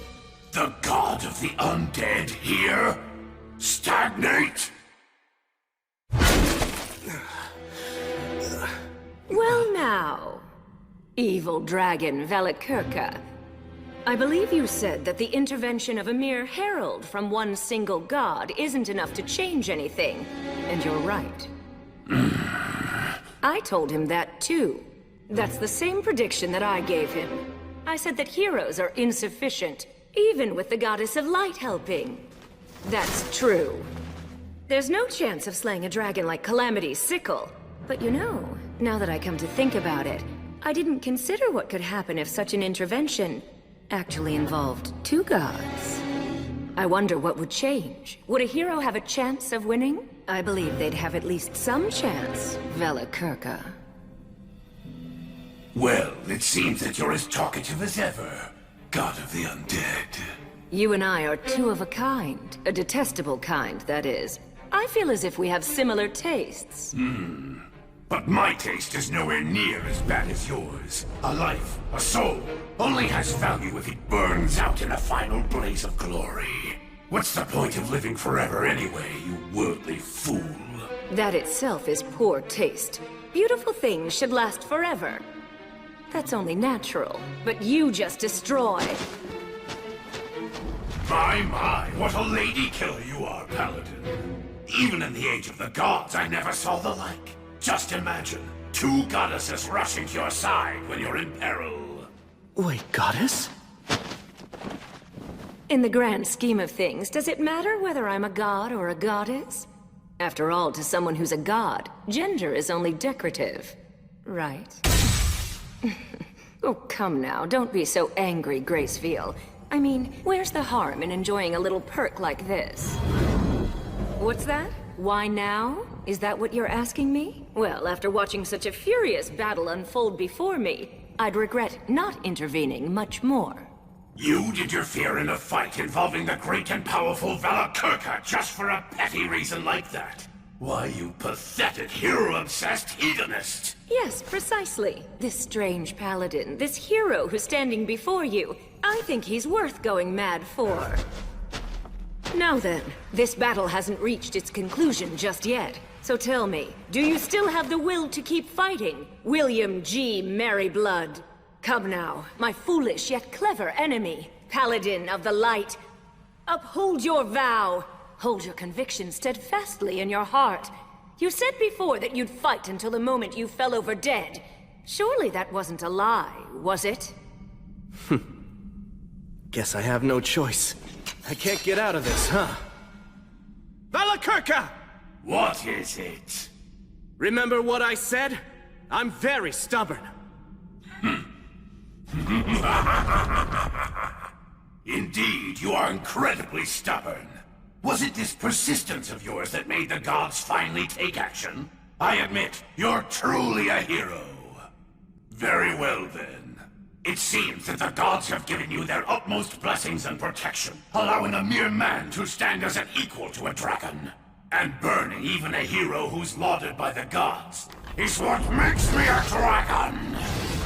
So now, you merciful goddesses who oversee the soul, lovely maidens who have lost the protection of war, what safeguards are you planning to give to this hero? That is, how will you kill me? I won't give him any. As I said before, this man is my enemy, and he's declared that he always will be. So I have no reason to grant him any kind of protection. Oh. But surely you haven't forgotten, have you, Velakirka? You do know where you are right now. That's right. This is the Iron Country. The mountains where the regretful souls of the Warriors of Flame reside. Now is the time to return. Your compatriots, your descendants, have come back.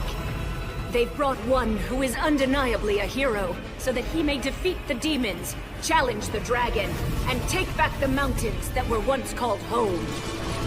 A warrior shouldn't wander asleep, merely observing such an event. So now, come and take up the sword of vengeance! Set the fierce flames of your courage ablaze once again. Your time has come, Dwarven warriors!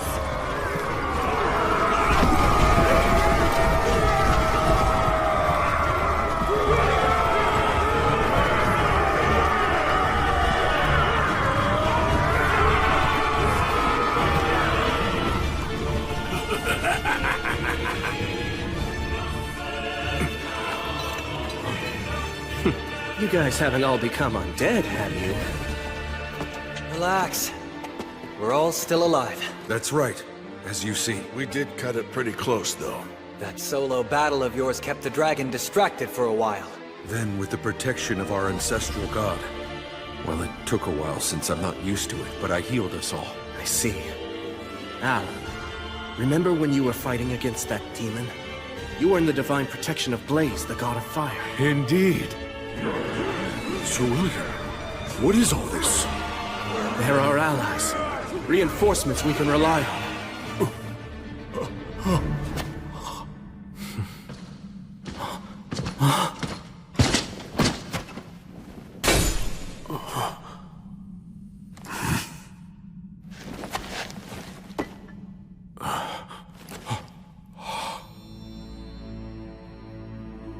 Your grandfather.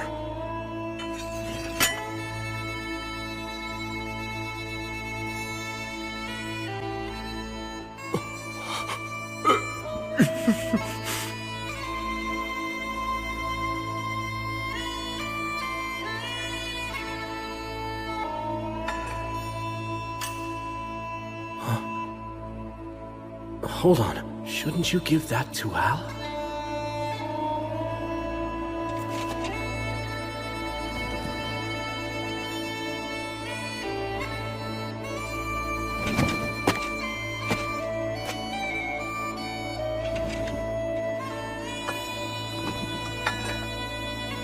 Called on. An enchanted sword handed down among the dwarves since the age of the gods. This blade took one of Valakurka's eyes. Hero of the light. Care for my grandson, and for these mountains. Please. Grandfather! Valakurka's flames burn everything, even souls. No way. Not yet. It's not over yet.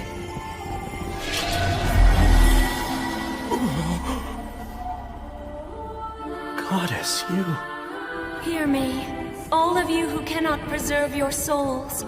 You who've been burned by the dragon's breath and cannot return to the cycle of rebirth. You who were born into this world, lived well, and enjoyed life to the fullest. I bestow upon you this final blessing.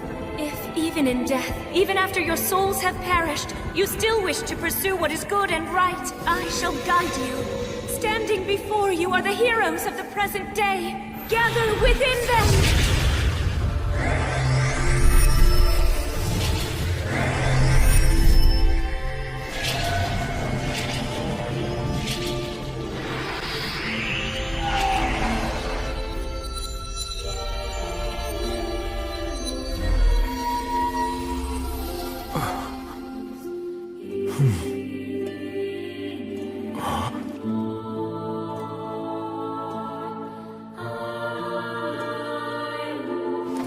Grandfather. Even now, I won't apologize. But, my grandson, look after our country and people. I beg you.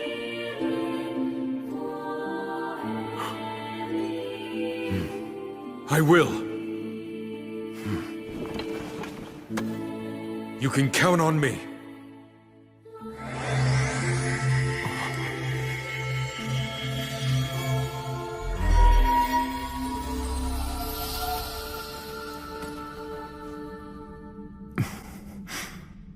Sheesh. I guess that nothing's changed. She never could let me have all the fun.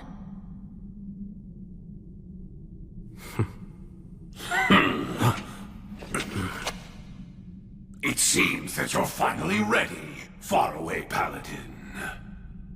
You weren't just being nice, were you? Certainly not. I merely like to let my wine age a little. Now that you've prepared and gathered all you need, you, the heroes, will come for me filled with hope, and I will crush you. And when I do, right when your faces contort in despair, that moment, that glorious second, is when I feel the greatest joy! Now come on, challenge me once more, faraway paladin! Which will it be? Will I kill all of you and add a new entry to my long history of terror? Or will you slay me instead and go on to be celebrated forevermore for achieving such a tremendous feat? The time has come. Let us finish this battle! Here goes. Yes, I order you once again. Go. Slay the dragon, and keep your promise to me, my knight. On my sword, and on the light, on the souls of the warriors that now dwell within my chest, the evil dragon will die!